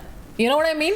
Like, you know what I mean? Like, you Like, go thank in you that, so much. you go in that zone when you're listening to the person. I don't care what is he saying. Like, he his, actually makes it interesting. yeah, like you know, because of the way Yeah. he's conceptualizing everything and you know tying everything up at the end and stuff like that. So like even a normal conversation about like for example his daily life, Yeah. I wouldn't mind listening to a whole ass day. Oh, You know what I yeah, mean? So much shit. Like- that gives me a huge vote of confidence. You have no idea. Thank no, you so much, I really. mean, I might be, dude. Trust me, like artists like you, as well as like this concept of that arting in wilderness of four walls. I really, really like it. So, like, even if you have one fan, loyal fan. Honestly, I remember by the words of the great Gary Vee, right? Mm-hmm. Like him, hate him. He's still kind of a genius. He's an entrepreneur, but also like a motivational speaker, but Right. not like the usual buy my shit motivational speaker. Yeah, Anyway, yeah. I don't follow usually this kind of people, but this is the only person that I can trust. Because, Right. also, he curses and he doesn't wear a suit, so I'm like, okay, Nice. he's not a corporate shell, basically. Right. So yeah, like I will take his some of his things, and some of them I don't agree with. But one of his things that resonated with me until now is like it doesn't matter if you have 1 follower, 5 followers, 10 followers, 1,000 followers, or 1,000,000 followers, right? What matters is you produce content, all right? And if 1 or 2 people, all right, connected with you, that's enough. That means your message is getting across. You just need to grow that Yeah. niche audience. Right. If you grow up and then you have 100 view, all right, that means there's 100 people who attended this or liked your shit or paid attention, right? Right. It's like if there is 100, if there is a concert and somebody did a gig and there is 100 people, 100 person showed up, right? That's a successful concert. That's a successful gig, you know. So the problem with social media is the scaling. Now that's my theory here, right? The problem with social media is the scaling of numbers. Right. We got used to see the celebrities and you know we idolize and worship this fucking celebrity Yeah. movement and stuff, Right. right? Yeah. That we forget those are not real numbers, all right? Like those are like insane numbers, and once you reach there, it's a completely different ball game. You know what you should focus Exactly. right now is the small numbers and the fact that there's people who gives a fuck about what you do, like wake up and get excited, like oh shit, a new post from them or a new post Yeah, from her, yeah. you know? Yeah. That's the fact that there are people like this looking at your content there. It 2 is enough.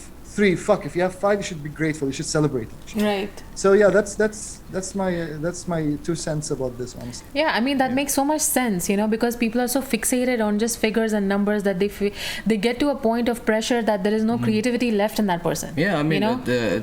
it kind of like brings you down. Like man, there was so many times like we had like low viewership or like low attendance. Like I have never been a person who like for example like if I post something, I have zero like concern about who likes or who doesn't like as far as I'm putting my art out, like it's there for people to see, if it's like in their hands, like they can see. And sometimes I get comments. Remember I told you the one where I have the broken hand and the hand wrapped around with a serpent. So there were people who responded to me about that are you okay, like like people were concerned that why was I creating. So at least like it had an impact where people can come up to you and ask you something. So that's enough, Yeah, I know. I don't care. I don't care enough. who's writing or what, or like I don't care. Like this is the response that makes more sense to me. And he always like yells at me that Nazneen, why didn't you charge your clients? Because I kept telling him that I do it out of passion, and he was like, no, you But charge them. He will correct You should you. though. Now. You should though. You should. Yeah, you should. yeah, yeah. You should but start small. Yeah. Grow organically, Yeah. that kind of thing. But Yeah. you should charge, like art is not free, people like we need to pay bills and Yeah. shit, you know what I Yeah, mean? yeah, Like yeah. artists are people too, right? Right, So right. like I hate that shit when somebody comes to me, even a friend, and it's like, can you design this logo for me and stuff? Okay, if you're a close friend, I got you. But like if you're just a person that I know, and they come to me like, motherfucker, you work in business, right? Hey, can you draw up a fucking business plan for me? Right. All right, can you do my business module for my company for free exactly. for me? Yeah. You know what I mean? That kind Right. of thing. So, Yeah.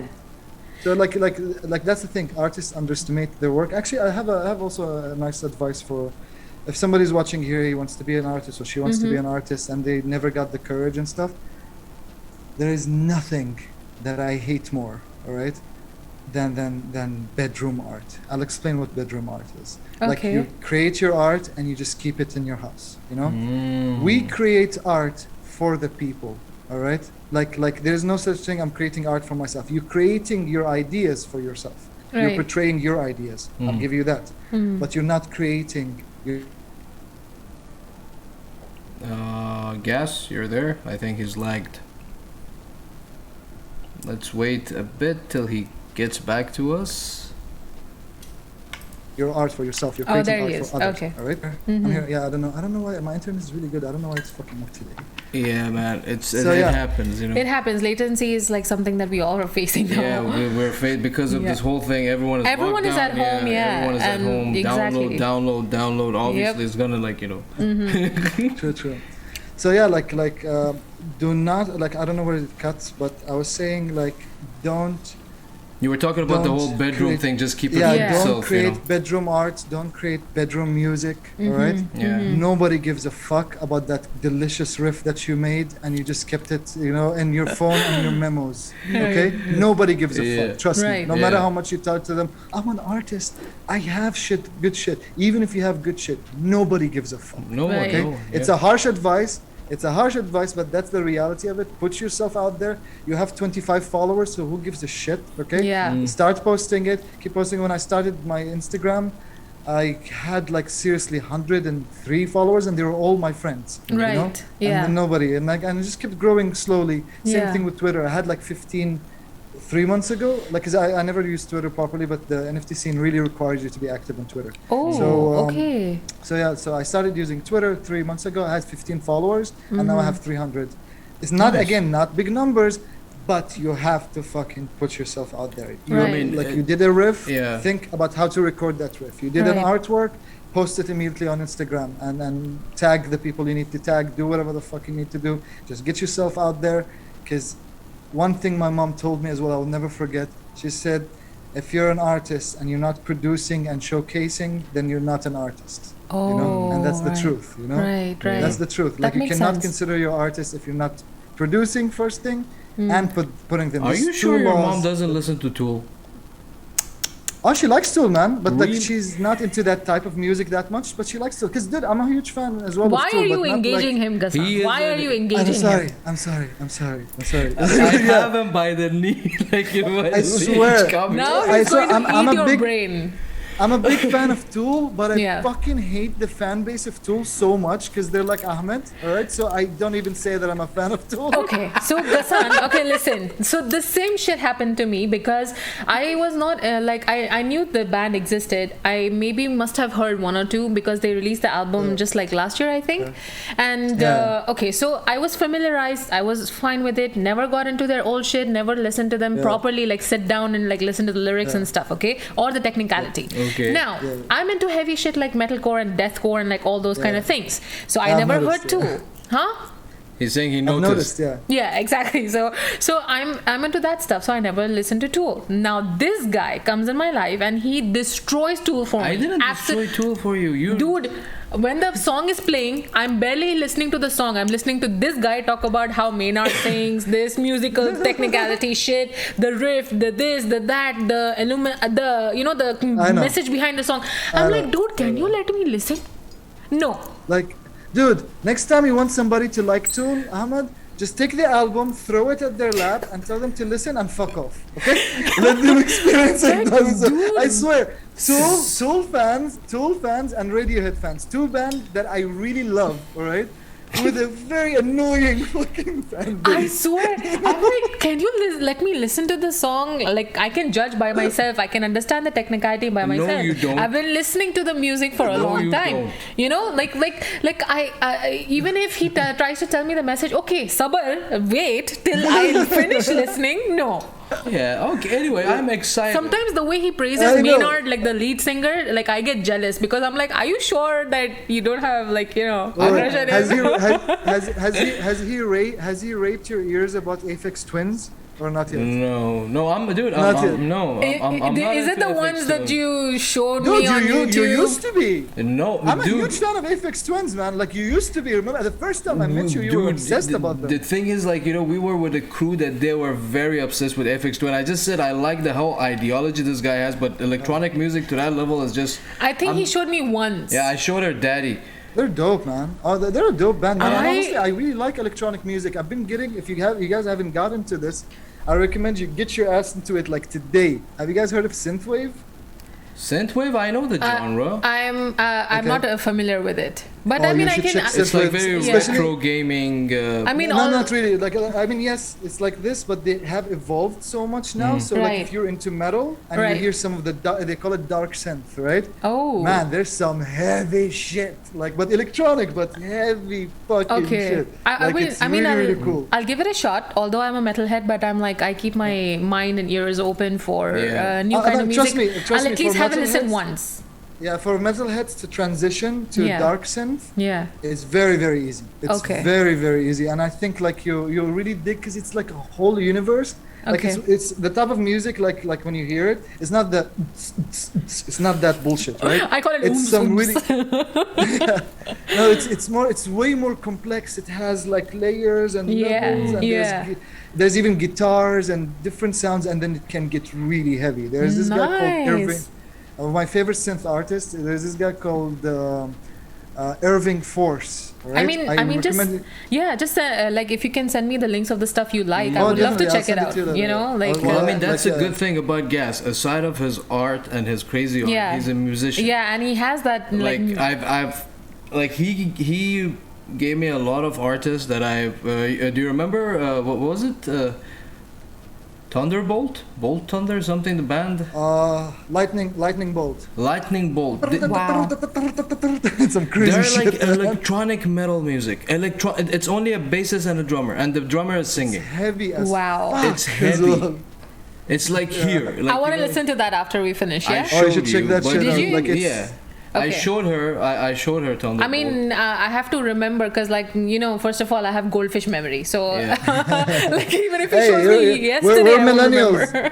We're millennials. We were cursed with this. We're Yeah. products of our society at this point. Like Exactly. Yeah, we all have like goldfishes. I Yeah. try to improve it though. Like, for but sometimes example, it like rains. sometimes, like, he's talking to me and I have, like, as I, like, even he has that sometimes, like, I have like 10 tabs open in my brain. Like, you know, each tab has like something like there's background Yeah. music. There's like, you know, those ads that you can't close, Yeah. which plays music, like those kind of tabs, you know. So Yeah, literally. yeah. So But you know, like since you're a metalhead, like I would say like it's a very interesting time to be that, because a lot of the genres has started to incorporate that kind of thing. Like there's Exactly. few jazz bands that I listen to that like they play like, you know, like nice jazz and stuff, and then at one point there's like a metal breakdown. I'm like, Yeah. yeah. He Sure. knows. He knows that clowns. Oh yeah, two yeah, of course. the Like, clown yeah, core. like I clown was- core. That's some dope shit. Dude, you know what he did? Okay, we were just listening to music normally. He shows me this shit at like 2:30 a.m. in the morning. And I'm already like tired and brain fucked, and I'm like, what the fuck am I seeing? It's like a okay. So people who don't know, like a bunch of clowns in like Not bunch of clowns, just two like clowns. okay, Just like two a couple of clowns. clowns. Sorry, okay, and they're like in like a Those like a portable portable washroom, and they're just like having a bunch of instruments around them, and then they go like from soothing music to like fucking grindcore, Yeah. With saxophone. yeah, with the saxophone, and then like. I don't understand. Like they have random breaks in the middle, and I love the one that the car just drives. Yeah, goes, and then hits the pole and a slowly- yeah. big ass balloon dildo comes out. I don't even know how this flew, and how does YouTube has this? Yeah, like you know, Dude, like how does it have dude, it? it is some entertaining shit. So, you know. And dude, like after the video ended, like I remember recording my reaction, Yeah. and I was just paused. I was pausing for 2 seconds, and I was like, "What the fuck did I just see?" Like, you know, it was so Like, you know, confusing. Gas likes this weird type of music, as in like, you know, What the different elements, and you know, but basically thinking out of the box. I mean, correct me if I'm wrong, Gas. No, I mean, like, honestly, I dabble with every genre. I used to be a metalhead, then I went to the blues, you know, the compulsory blues phase of every music listener or player. Right. But then that lasted for like two years until I realized Eric Clapton is not the shit. Controversy. Anyway, so yeah, like after that, got back to my roots of metal, but then I started branching out slowly, not branching out, more like incorporating my taste in different genres. And man, I'm telling you, like don't stick to the genre, like try, because I've discovered some crazy shit that can be done with metal, my beloved metal, you know, like you can change it into several ways that sounds incredible, or add rock and roll metal, or add jazz metal, even all that kind of stuff, you know? Even like, for example, nowadays, like many bands are doing it, as well as he's shown me a lot of like prog bands, like progressive music. Like, dude, they inculcate so many like aspects of like different types of instruments, first of all, and the way it sounds, it creates different kinds of atmospheres for you. Like, for example, I can listen progressive like in any kind of mood. Like, you know, I don't need to be certainly in like an aggressive mood, or like like I can listen to it anytime. You know what's the weird thing? I'm sorry if I interrupt you, but like I just remembered something really interesting. You know what's the weird thing, like about me and music? Like, doesn't matter what mood that I'm in, all right? If it's good music, it flows. I understand, like a lot of people like, okay, so you can be happy and listen to sad music. I'm like, yes, I can be also very angry and listening to Kings of Convenience, which is one of my favorite bands of all time. Which is extremely slow, two acoustic guitars and two Icelandic people just like humming and shit. It's beautiful. Nice. Like, Kings of what? Sorry, Kings of what? Kings of Convenience. Okay, I will check it out for sure. They are incredible. They have also a side project called The Whitest Boy Alive, which is a funk band. What a name! It's a funk band, and they're really cool. Like, it's not funk; it's a rhythmic funk with sad lyrics kind of thing. But like Kings of Convenience, it's just somber, two guys just on like very clean acoustic riffs, and it's just beautiful. And there's like, they sing about politics, love, hate, war, and shit, and it's really deep shit. For think the evolution of Simon and Garfunkel, basically. Wow. It feels like Kings of Convenience, like an evolution of that, what Simon and Garfunkel started, you know. For me, for me, it's the opposite. Like, I have to be in a certain mood to listen to something. For example, like most of the time when like I'm happy, like I'm just like around, like, you know, just like a goofy mood and stuff. I'll tolerate his mumble rap, okay, and I'll even put it on in the car when we're driving. Wait. What's up with that, man? What the fuck is wrong with you, brother? I am sorry, buddy. Please. Music production, man, dude. The music production is pristine. Listen, what the fuck are you talking about? Did you just say Oh my god! What's music production, dude? It's too. Thank you for that. Thank you for that. So worked on, and it's like stupid as fuck. What production? Any other rapper has great production. Thank you. Thank you. Fuck out of here with this bullshit. Oh my god, I'm so happy someone's coming forward and saying this to you. The thing is, like, Gas, Thank you, Gas. Like, literally, you made my day. I look at her as love, though, bro. No hate there. I mean, no. It's just that I look at her. A bit of lost respect too, by the way. But yeah. Dude, the thing is, like, you know, lately I've been playing a lot of like NBA games, and you know how NBA games are very big on hip hop culture. So, and the new editions are just full with mumble rap artists. But for me, it's just the beat, man. Come on. You actually told me, like, play that song because it's a nice chill drive with it. Yeah, like, for example, like I told you, the sound system picks it up properly. Dude, it's like, you know, made for this shit. Like, if I'm in a goofy mood, I will tolerate that shit. But when I'm like pissed off, ask him my playlist. It's Drown in Sulfur, After the Burial, and like Recall and Horror, all these kind of deathcore like bands. So it depends. Like, I need to sit with a cross next to her. Yeah, like, because like when I'm pissed off and I'm driving, I drive like a fucking, like, you know, Fast and Furious drive. He says often that I drive like a truck driver, you know, like a fucking dude, like a man. She puts the volume on max in the car, and you cannot hear anyone else. Like, dude, the glass. Yeah, man, because fuck society. Yeah, and not just that, dude. Like, when there's a proper breakdown, the glass is like almost like shatter. Yeah, like, you know, just like, you know, shaking. So the whole car is basically just holding, like... Yeah, it's holding itself together. Like, you and know. I'm just reading, Our Father who art in heaven.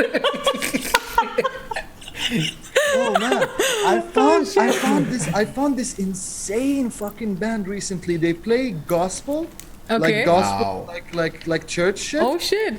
but metal as fuck. Ooh. So what's it called? They have like, you know, like for example, like stuff like, you know, a good God is a good one, a good God is a. And it's Only insane. Gas can find this type Dude, of by the way, music, you know? no, I mean, I was into Christian rock before because of Times of Grace. There is one song called The Forgotten One, I think. I really love that song because it's like in my depression zones I've really like, you know, clinged to that song, like clung onto it or clinged onto it. I don't know. You I don't know what. clicked with Sorry, they're it's- called Zeal and Ardor. Oh right, okay, It's been okay. bugging me like shit. I literally was zoning out about it. Continue. What is it? Zeal? What? Zeal and Ardor. Zeal and Ardor. Ardor.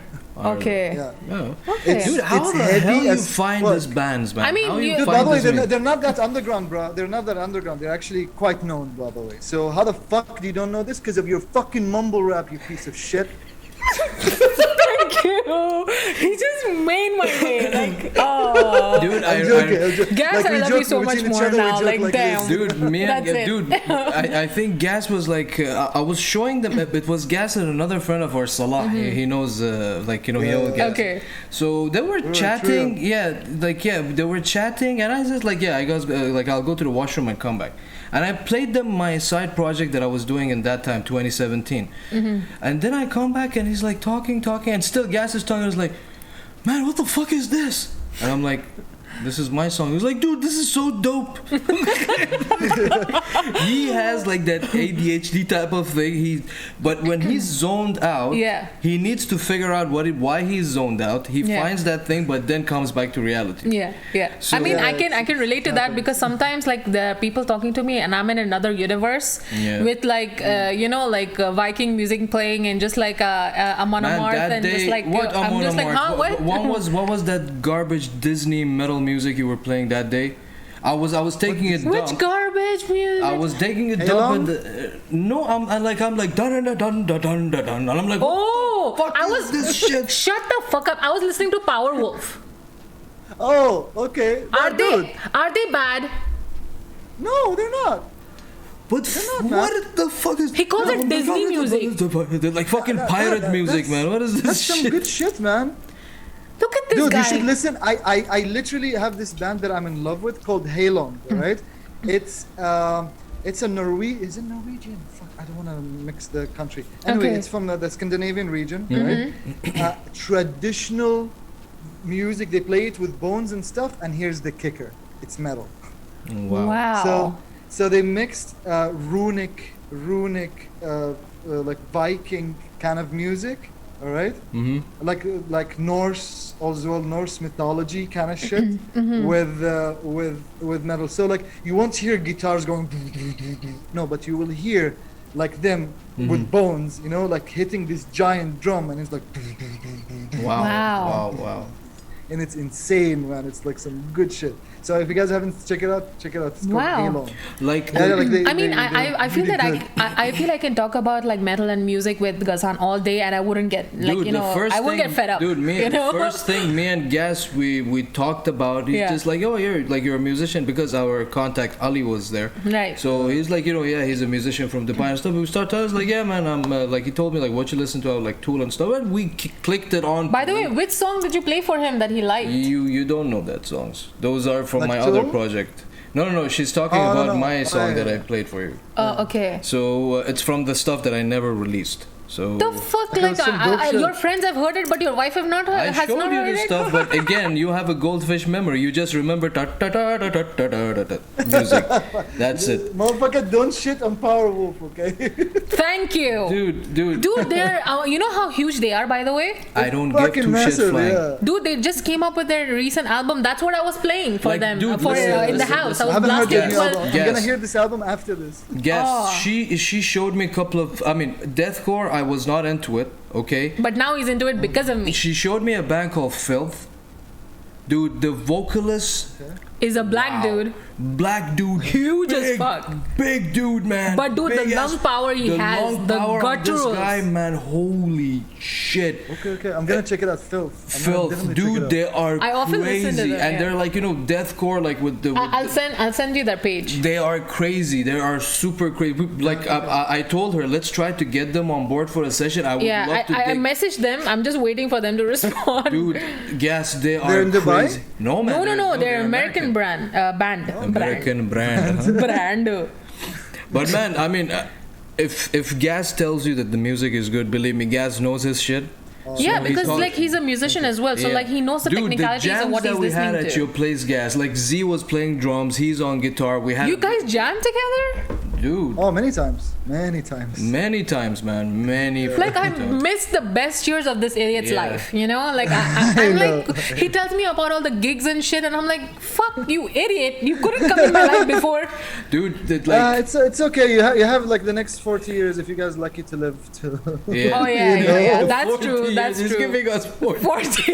It's so specific. Oh, that's if you're lucky. I mean, like if Such you're a doing well. specific number, you know, not Yeah. 50, not like 100, like 40. Man, you need to meet his wife, man. Sherry is a beautiful soul. Oh, yeah, Oh, Sherry, I she's so cannot, I cool, cannot yeah. wait. Like, you know, maybe like Like, when. we're both crazy, you know? The quietest person I've ever seen in my whole life. Okay. Like every time I Crazy went to as their fuck. house, Yeah, every yeah. time I went to their house, he always sits behind him. There is a couch Yeah. where Gas is sitting up. There is a couch and she's always there on her laptop. Imagine we're like 3-4 hours deep, neck deep into jams, and we're just having fun. Like every person around her is loud. Yeah. She's just on the laptop. I feel that maybe because she like counterbalances the personality Dude, that Gas has. So many times I You know? go and I ask her, But Sherry, man, are you okay? she can get crazy. I've like, seen the her thing is crazy. She will get on her laptop like when we're jamming because she's not contributing and anything. Though she plays piano really well, by the way. But, Oh, okay. somehow we never jammed together. and Yeah. shit. Oh, right. But Like sometimes yeah, I like- ask her, like, Sherry, are you okay? She's like, yeah, I'm fine. I mean, I would love to, like, you know, spend. I mean, Yeah. he already loves Malaysia, so he keeps telling me, Nazi, we need to go. So I was Oh, like, definitely. okay. Yeah. If you guys Yeah. come, you can stay in my guest room. You know, like I have a room just for guests. And, Oh, thanks a lot. and, That's really bullshit. sweet of you. Thank Like you, I mean thank it. you. I mean it. This is not one of those like. We have it "Hey, on we record can now, do this." Nazi, so we can. Yeah, you have it on record. So, Yeah, yeah, so yeah. If I fuck you, we can just. if I fuck you over, like I'm legally bind now. No, We, no, go, we only get paid in NFTs. no, but yeah, but I can pay for our stay in brownies though. Like I can Dude, make you she's brownies a every great day. cook, man. She's a 100%, great cook. 100%. If you like Indian Make your cuisine, brownies. man. Yeah. I can Well, just cook nice. for the stay. Like you know, we can just have. I would love that. But Yeah. yeah, like you guys stay in our place. This is not just one of those invites. Like I mean it. So Oh, hopefully, that's so like soon sweet. after this bullshit is over. Exactly. You guys, can We're come waiting here. for the lockdown to like finish because he knows Malaysia so well inside Yeah. out, and you know he has like amazing friends there. So I said, why not? But it's just about this lockdown Yeah. shit. That's it it. is. It is crazy. I mean, the thing is like, you know. And even if I take a leave, I can take 2 weeks max. So like I can't stay in quarantine Yeah. much, you know. Like I can't do that quarantine shit. Like I need to enter and exit. Like Yeah. you know that's the thing. So You're adding salt to his injury. He wants to leave Malaysia and go to Australia. oh It's not so hot right now in Malaysia, man. Politically, economically, everythingly. Okay, it's not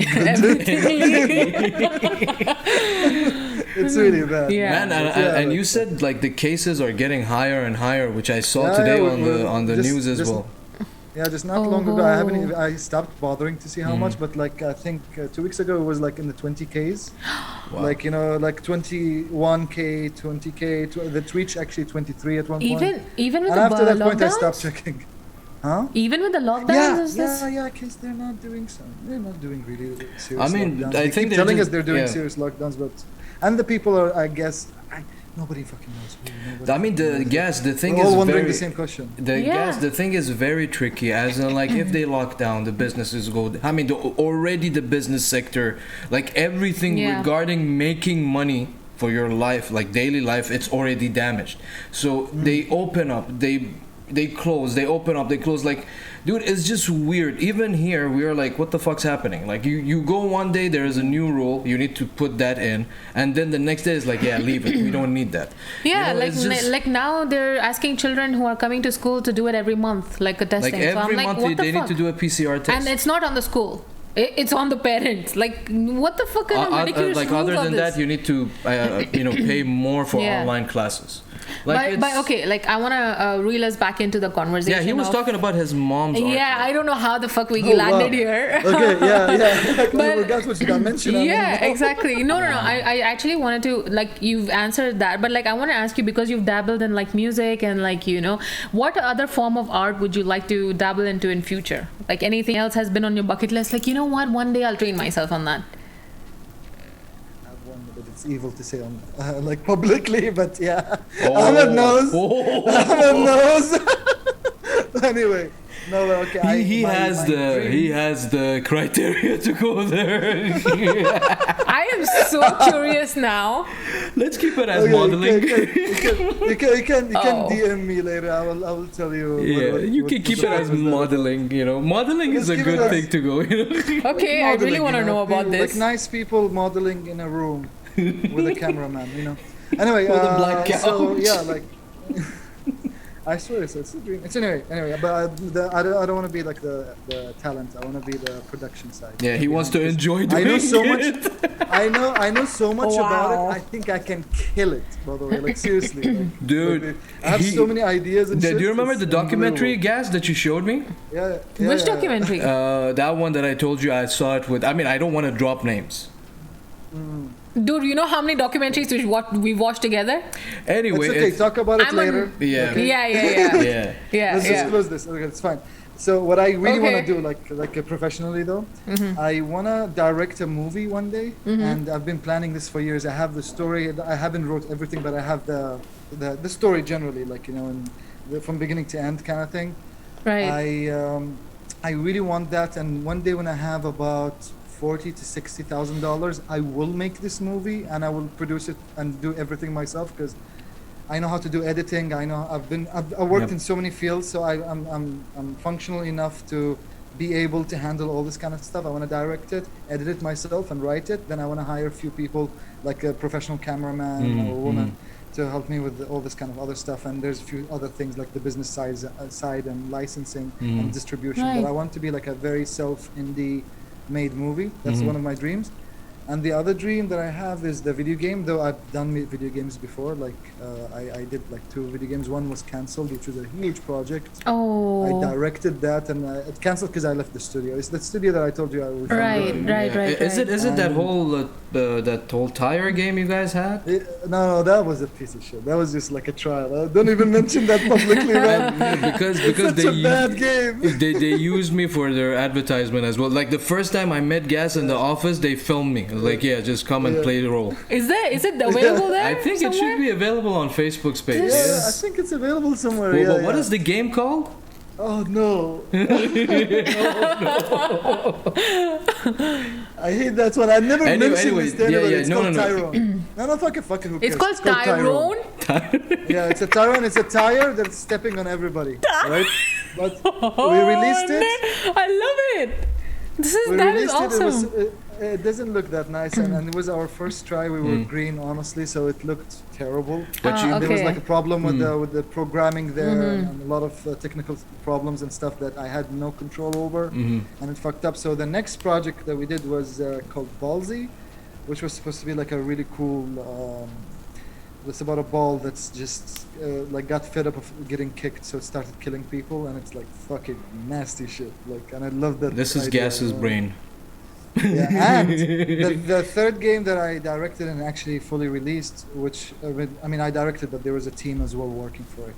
Like our friend Maxime was the lead programmer. Yeah, nice. Maxime is gonna get. I'm gonna get it back on the My show. brain is still stuck on the ball is fed up of people and trying to kill. Oh no! The game that like fully got released was called Send Hitler to Hell. Yeah. So like it's about you sending Hitler to the depths of hell, and without him touching the wall, so he actually can go really, really deep in there and shit. Dude, let me check on Google how many fucking downloads that shit had. I mean, I don't know, but it's called Send Them to Hell now, because when I left, they changed a lot of shit in the game. It's not my vision anymore. Your Google history is gonna be interesting. It's called Send Them to Hell. So Send Them to Hell. So you can find it. Yeah, still there. Shit. But yeah, it's not something I'm really proud of, honestly. Especially that I left like after 1 week of releasing the game, when it was still called Send Hitler to Hell, and then they changed everything, so I kind of wouldn't take any credit for it. It's not on Play Store. Maybe they pulled it. I'm not really sure. I don't even give a Maybe it's still on Facebook or somewhere. Yeah, but so like the game that you want to design, is it going to be something like elaborate universe type, or is it going to be something like choice? It's insane. It's insane. I guess this is going to be the first time I'll also share information about this. Like, this is going to happen. This is really going to release in 5 years. Nice. I'm very, very, very serious about this. Oh, thank you for sharing it on, like, you know, our stream. Like, at least you're like, you know, it's in the making, you know. Yeah. Yeah. So the game, maybe it might be a working title, or maybe it might be the final one. We haven't decided on that. Nice. It's going to be called Movement Valley. All right. It's about two demons. All right. Okay. A guy and a girl. All right. Okay. Comes to Earth. All right, because they got really bored of hell and being tormented there. Okay. And all that kind of stuff, and no, not being tormented, being tormenting human beings. All right. So they got kind of close to the human beings and befriended them, and the human beings like, you should see Earth. It's fucking awesome. We have like trees. That and is shit. so interesting. Yeah, you should go check it out. It gets insane. So like, you should go check it. It's a fucking paradise comparing to the shithole that you live in. Can I ask something? Yeah. Can we have the first render so I can kick his ass like I usually do at video games? Wow. Like 100%. Once we have like a working demo. Once we have a working demo, which by my estimate should be in 2 years from now. That's awesome. I'm gonna take my time with it. Like, that's awesome. You should. Yeah. So because it's also the production, I want it to be in a certain art style, certain kind of aesthetic. So and in video games, I've noticed. Video games, I've noticed that there is smallest details can like make it so unique. You know, like that's the thing. So I mean, take your time with it, like as much as you want to perfect it. Take it this way: whoever he is in touch with. Most of them are also programmers, and like, you know, like I was just jamming with the guys over there, and like, oh yeah, I am a programmer. I'm like, what, really? Like, you know, it's just the thing is like even his network is very into this whole thing, and they're diverse, and they're like, you know, they're all into music and art and everything. Right. I So was fortunate enough with that. Yeah, really. But dude, believe me, man, your group, your crew, like Mo, what you call Maxime, even Salah. Salah is like a model, but he's a programmer. You know? Right. Yeah. Well, he's not a model anymore, but he's like a programmer now. And Shafkar is a CEO of an IT company. Wow, that's awesome. It's crazy, man. It's crazy. Right. Yeah, like they're all. I mean, also we're like. And Bundlehead is redeeming Hydrate.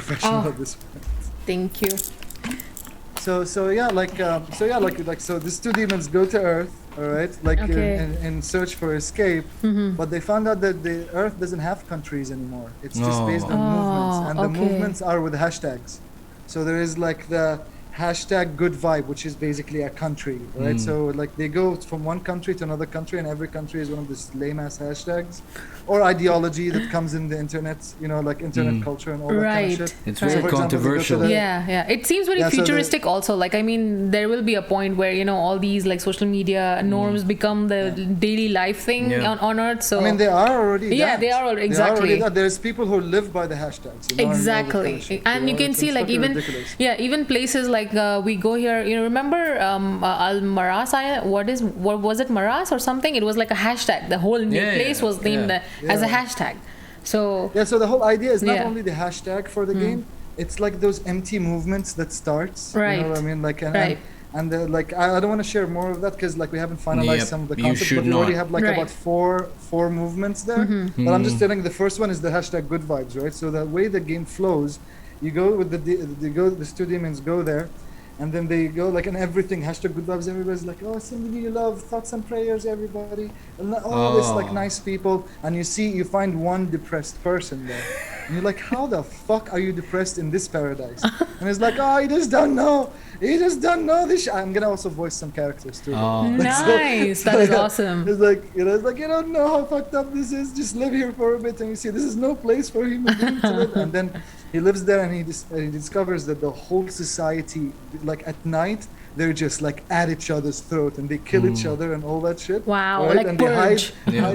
hide the evidence and all that kind of shit, so everything looks fine, but they keep getting less by numbers, and Right. everybody's fucked up. So this is the Wow. flow of the game. You go there, you try to change the movement, you fail, one person joins your party, and then you move into the next movement, and then third movement, and fourth movement. And Yeah. That's basically crazy. the That's concept of the crazy, game. man. I mean, I like it. Like it's a little bit of darkish, and I kind of Dude, enjoy it's that dark vibe. as It's fuck. gas. I enjoy It's that dark as vibe. fuck. You know? Yeah. It's dark as fuck, R-rated. There is blood and violence in it, and Okay. cursing Nice. and politics and all that kind of shit. Wow. But okay. the art style is very cute. Like the art style has this. It's not cute like kawaii kind Yeah, of yeah, cute. yeah. Yeah, but yeah, yeah. like it's more. Yeah. It's more like hand drawn, intimate.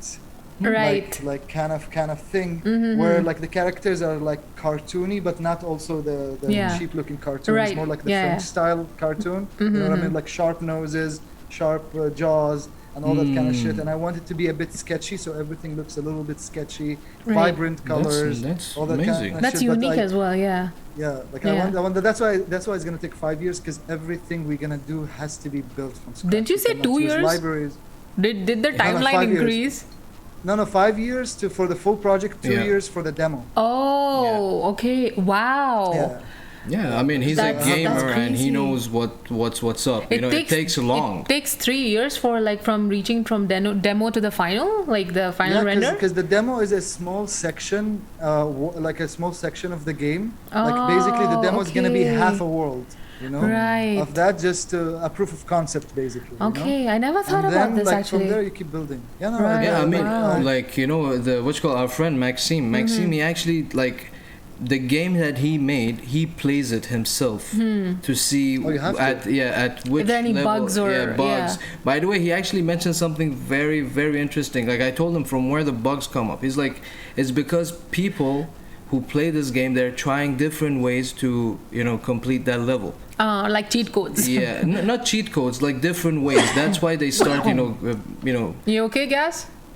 I just joked. It's okay. So it's like, you know, it's crazy. Like, it actually takes time. That's why you see like a big ass game, like a big powerhouse game Right. such as God of War takes, Right. let's say, 6 to 10 years. You know, so it's crazy. It's a long process. It's Yeah. a long process, and you have to have proper pipelines. I gained these skills from my production days, so I do like really good pipelines for this. That's why I have like a very certain strategy to approach this with. And it needs a lot of determination, a lot of keeping up with the current technology, because we might start it like now, but by 5 years from now, something big changed, and we didn't know that this is not gonna, like, it might fuck up our licensing, it might fuck up this. So Right. you have to always keep, once you start doing it, you always have to sign up for, you know, game forums and stuff. Not normal game forums, but developer stuff. You know, like developer, like professionals in the field that are helping each other and all that kind of stuff. So yeah, it's a big thing, and man, people underestimate sometimes how much work goes into games. It's Right. Yeah, it's insane. Dude, I can It's imagine madness. because from the it's not just creating like a world or characters. You have to create that whole background story. Exactly, You know, yeah. each person has their own like specific traits and stuff like Yeah. that. Like to think of all of that, it's basically like being a director, you know, a screenwriter, and like all of those Yeah. roles in one in Yep. just creating a Yeah, game. exactly. You know, And so like program it and all that you're thing, yeah. you're wearing a lot of hats to get the final result for the Exactly. video game. So Yep. like it's impressive work. Just to give an idea about like sometimes how much work, how much work I'm gonna do also for this game. One world, just like one movement, which is country, right? Like Yeah. one place will have 600 plus assets. Assets Wow. like means from an ashtray to a table to any object. All those objects are separate assets. You have to model them separatly and prepare them and texture them separately. So every world is gonna have like 600 something. I wrote it somewhere in the list because we did this quick calculation and of what we need, and then we multiplied. And like, okay, we need this much. right? Right. Maybe 200 of them will be replicated aesthetically in an aesthetic manner, so Yeah. it doesn't look like repeated and all that Same, kind of yeah, shit. exactly. Because they do that in games a lot, but that's one world. That means the game might have over like 6,000-7,000 assets, you know? Yeah, exactly. And that means like in a day I will have to create like at least 9-10 Yeah. assets to Wow. To meet average, the yeah. deadline. Yeah. Yeah. So we're gonna start working on it like properly from January next year. Nice. Now we're just in the planning phase, Right. and that's the thing.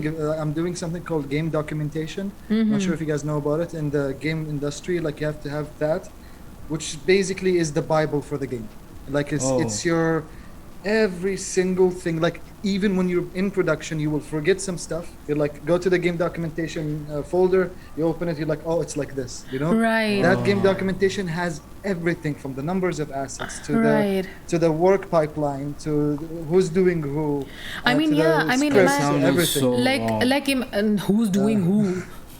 Who's doing who? I mean, like Sure. you know, everybody Like, gets done sometimes. You like- know what I mean? like- So who's doing who? You know? Dude, Like literally dirty with a dirty mind. Don't get. He is worse you than know. me. Dude, I'm Oh, worse. yeah. I'm worse than you combined. Okay, so shut up. Well, you're not the one who wants to be a porn producer, so shit. Now you get what he wanted to do. I have so much more to say, but I can't because That's I'm the thing. frustrated. You need to say it off. Yeah, I need to say it off. stream. Like I after Yeah. like we need to have like a proper conversation with him, like a chill. Dude, Like believe me, sitting in a room with gas, you will end up talking for hours. yeah, I mean You know, it's that's what I just- told you. Like even without the music or the art or anything, Yeah. like just as a person, like I can He say. is a crazy dude to be around. To be. I have laughed so much since Yeah. our Zoom call started, so that proves it all, you know. Man. But Thank you so- yeah, thank you so much. but I have like one. Like, I'm having a great time too, honestly. Like, Thanks, Oh, man. we've thank been you going so for 3 hours. No, I man. can't believe this shit. No, It's 2 hours and it's 13 minutes. 2 hours and then. Wait, 2 hours. 2 hours. Yeah, I'm just yeah, sorry. yeah. See, I'm like missing. But wow, man, I can't believe that.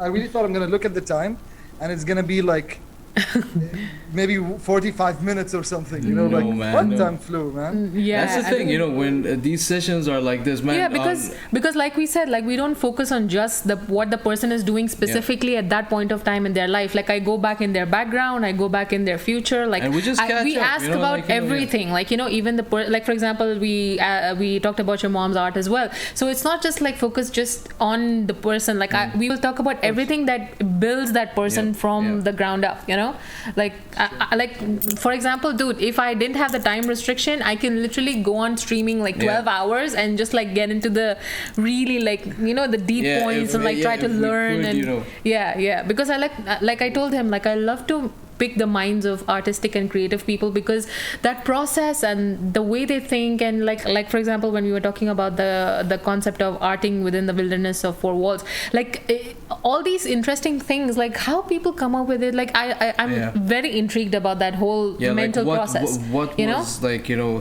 make you Yeah. thrive. Yeah, so to, you know, get out of the exactly box. because you never know who's watching this outside. Because like other than me drawing inspiration, it's like also someone can like just maybe drop by on that part of the video, or maybe when it's on YouTube, someone sees it and just like gets that kind of, you know, that light bulb in their head that maybe they can either do the same thing or maybe Yeah, they can do like, something yeah. better. You know, like Just to yeah. You know, like a weird thing, right? Like before I joined the NFT space, I used to see maybe 10, 15 artworks Right. a week, you know? And now I don't know, I think at least, I know it sounds like a crazy number, but at least 600, 700 artworks a Wow. week. wow. Like that I get to see, because it's all like, that's what I do in the community. It's all just talking to artists and all that shit. Right. And guess what? I've never, in the 4 years and a half of just professionally doing this, Right. I've never been this level of like inspired. Right. Like at all times. Exactly. Like there's always inspiration at all times. Yeah. Like all around me and stuff. And it's great. Like I second what you said. Like it's great to talk to anybody from any field. Honestly, Exactly. Right? Like because learning, for example, a little bit about architecture. You know, Right, like it will right. add some light bulbs in your Yeah. head. You know, like Yeah. and so on and so forth. So. Yeah. It's insane. As a matter of fact, I feel like personally, since I joined the NFT community as well, something also changed in the way I do art. Like there's some change in the current artworks that I've been posting Yep. recently. I agree. Like I feel like, I know this is gonna sound wrong, but I feel I'm actually getting better because I'm getting inspired all the time by great artists Exactly. in the scene, in the Yeah, NFT space, you know. yeah, and sometimes And it's like just great, you know? yeah, and sometimes seeing that art from someone else or having that conversation with someone else, it becomes like that other person becomes your catalyst. Like it starts that Yeah. chain reaction within you or within someone else. Yeah. So like you imagine having that kind of impact on somebody. You know, like Yeah. that's what impresses me, and that's why like I always want to exhibit those sides, not just what the person is doing, but like every single thing that in like how they got into it and what they did, so that at least if someone is passing through, they can start their own, or maybe they were just looking, you know what, they give up at that point and you were like, you know what, I don't want a corporate job, I want to be an artist, like that kind of transition, so Yeah. it's just No, amazing it's that you amazing. can be the catalyst for something that is massive in someone else's life. Exactly. Yeah. Exactly. I mean, the thing is like, but the whole grind behind it, that you need to network and you need to be active on social media, which Yeah. is like just the only. I mean, considering everything is virtual now, I don't think that that's like a big hassle. If you're making it your job, it is Yeah, kind of exactly, the yeah. obligatory side of it, I mean, for Gas's category, yeah. Carry on, brother. Honestly, yeah, I agree with what you said, but it felt okay. So it felt like that for me in the beginning. Like, oh fuck, I have to talk here. I have to be active on Discord. I have to I have to talk to people all the Yeah. time. I have to go to the clubhouse sessions. I have to go to the Twitter spaces. Weird enough, like I thought I'm not gonna enjoy this. Like I thought, like it's not something I thought I had it in me. Like I'm like, oh man, talking to random people all day long, you know. Yeah.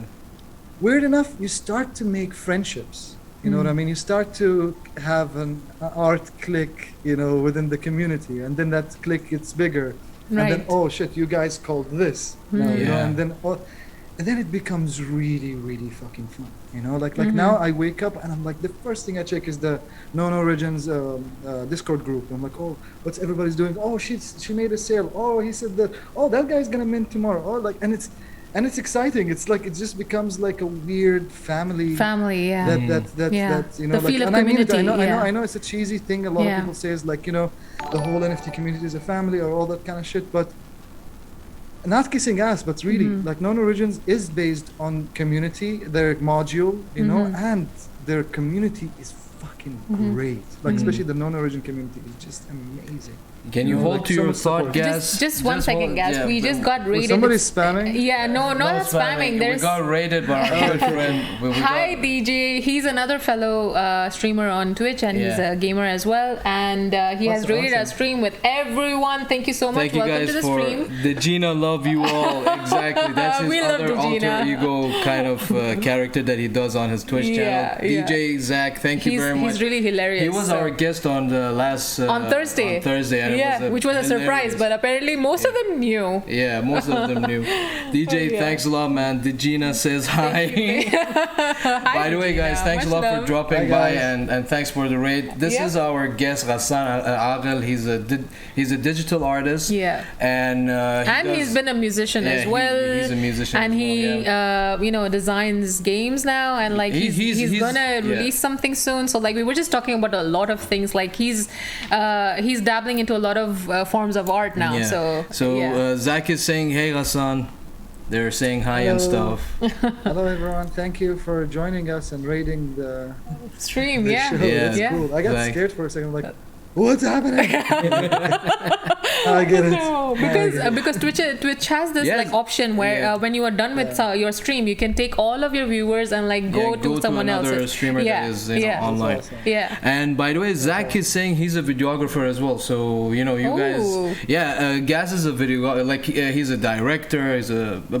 I think you're not a photographer. That's the only thing I don't do. Yeah, Yeah. I don't. Ooh, dabble with photography, okay. But Yeah. yeah, I really appreciate photographers. I just don't get it myself. Like Right. I'll fuck around with a video camera. Like I'll direct some shots with that and stuff. But again, I'm not the camera person. But yeah, Right. like I do all the other stuff. Oh, So, Wanger hey, man, is if in you the wanna- house.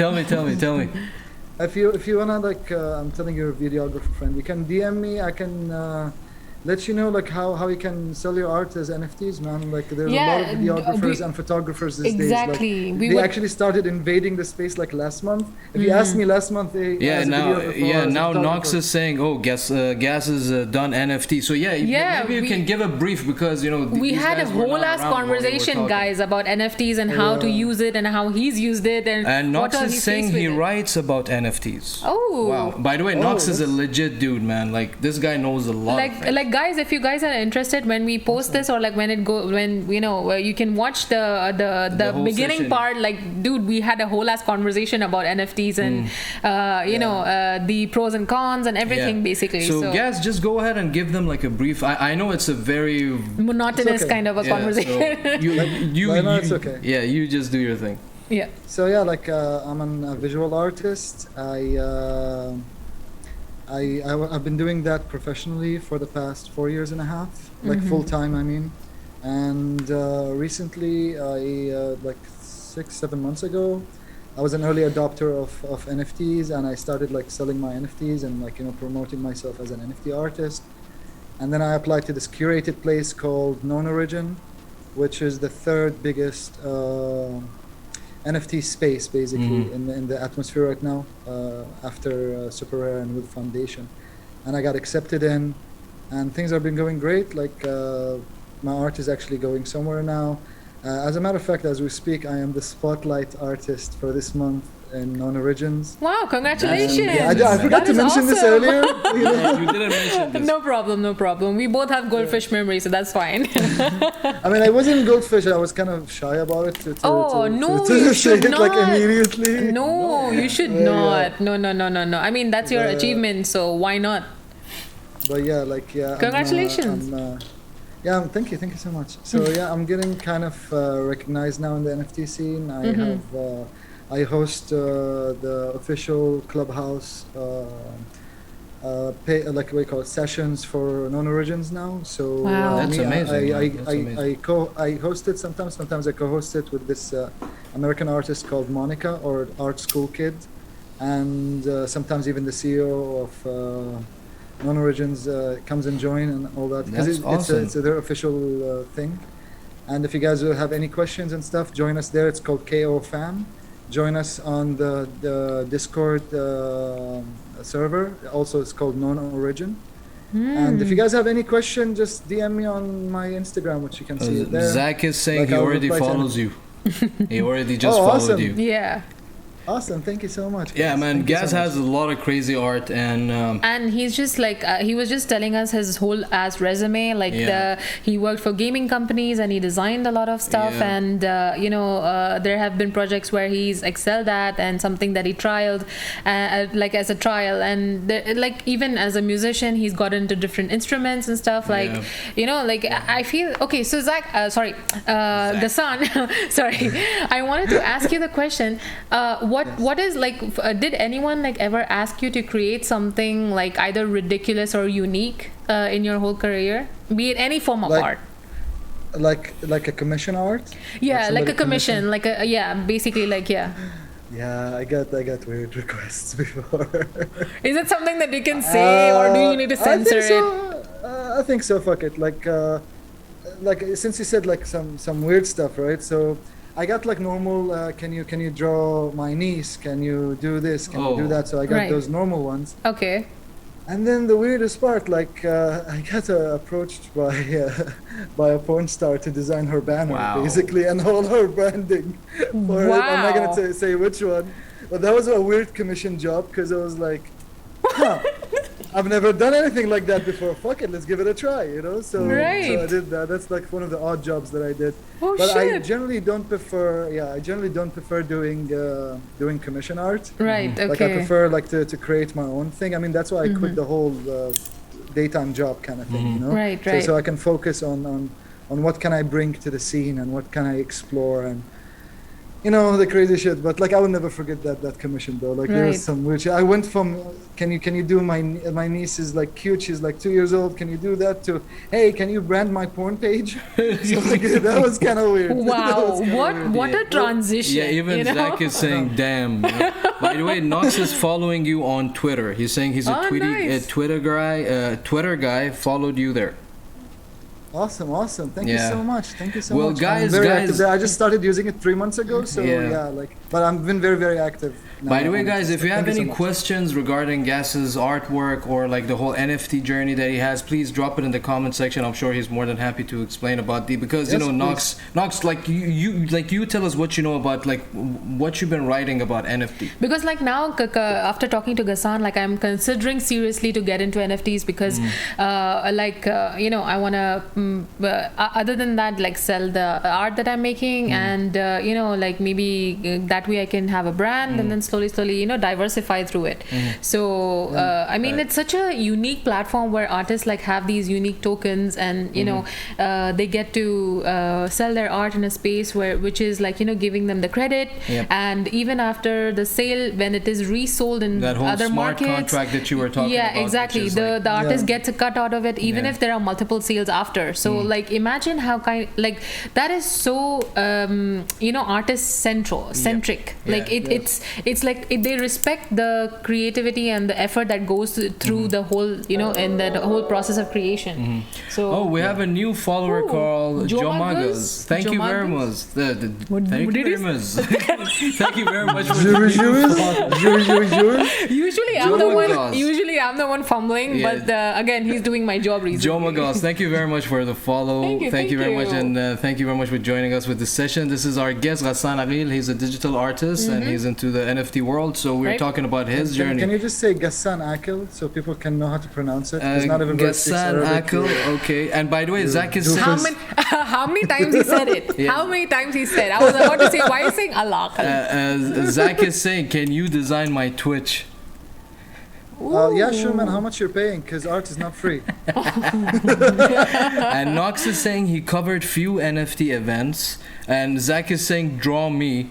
And Knox is saying, I'm. Draw Digina better. Yeah, You know? and Knox is saying also, I'm covering this new NFT based game BMON. But this has been interesting.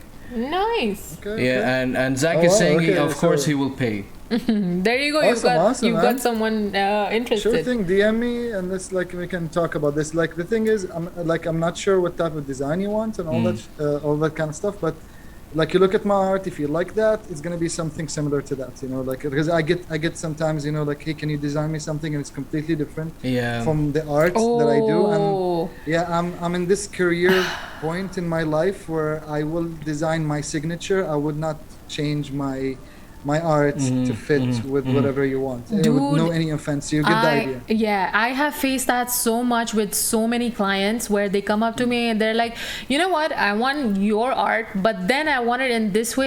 I'm like, Yeah. no, that's not how it works. Okay. Like if you want me to design something generally, okay, but like if you want me to design it in my Yeah. art style, Yeah, but like, exactly. like I'm just in that point in my career where I'm not gonna design something that's in your way of art. It has to be my signature because Right. that's where I'm at in career-wise. You know? Exactly. Yeah, That's the and thing, Zach Exactly. is saying, I am a videographer and I know how people expect free stuff. And he's saying Bundle It designed his stuff, which is called Complete Freedom. Yeah, but Bundle It Yeah. is our good friend who's very, like, you know, old school friend of mine who is in charge of all the overlays that you're Exactly. seeing in the stream right now, Yeah. all the designs. So all the logo, everything, like we basically gave him a paper of like the concept of what we wanted. Yeah. So like And I he just designed came whatever up- he wanted, yeah. and then he just like made it completely like digitally awesome. Like Yeah. all the logo, everything, the overlays, everything. Yeah, like I mean, it's, Zach is also like, he's a videographer. Like, you know, this whole you say rah, rah, rah? videographer.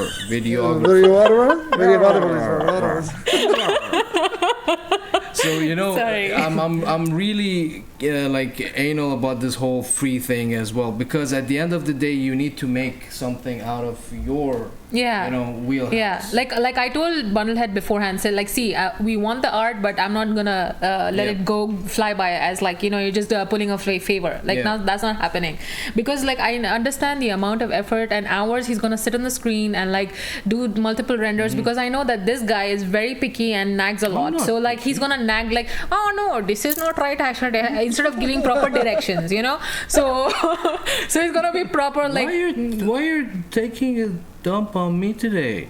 I'm not. This is exactly what you do, by the way. It's your turn, man. Yeah. Okay, man. Take one for the team, shit. No, dude. He is like this in real life also. I mean, but correct me if I'm wrong. So, like, but like, that's why I told him that for all your effort, like, you deserve it. And even all the artists, like, I've come across, like, the amount of time that even the thought process goes that, you know what? You should say this to yourself, because you are the person that not charging your art. I'm gonna do it now. Can you shut up? Stop lecturing me. The thing is, like, Gas, she was like, I'm telling you, like, you need to charge people. Stop giving away your time and your pieces to people, and you're just getting a tiny credit at the end. I'm like, just imagine, like seriously, if you go to a lawyer and you go like, hey, can you come and defend me in a case for free? Like, you probably get a slap in the face, right? Okay, so that is very logical. Yeah, that is very logical. And dude, I'm sure. Why didn't you say it like this to me in a logical way? Guess.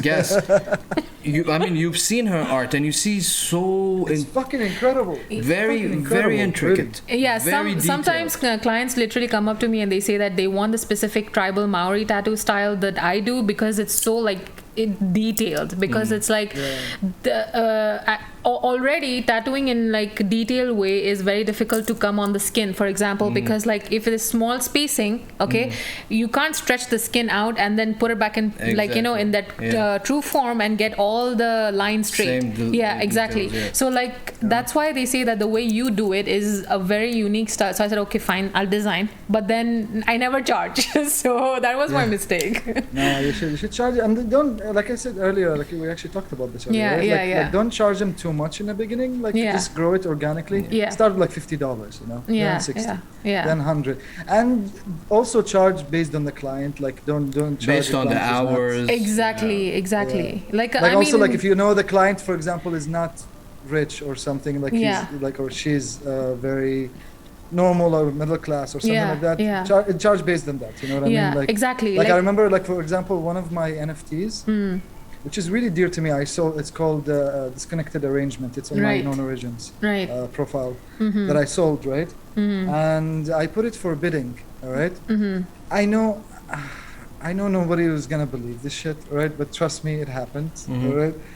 Like, I'm not a martyr. Like, sometimes I'll overcharge some motherfuckers for shit, you know what I mean? If I'll take what I get. I'm not like, that kind of person. But this person, like, I put it on bids, and one guy bid with 0.5 Ethereum, which is like $1,500, something like that. Wow, that's awesome. And then one guy bid with 0.12, which is like $400. No, less than $400. I think it was $270 or something like that, right? Okay. So that guy who bid with the lower price, he reached out to me beforehand, before he even bid, and he wrote a really long message on how much he loves the artwork and how it connected with him and all that, and it made me feel like, okay, shit, he really deserves it, right? Because the other artist reached out to me and was like, this is a dope artwork.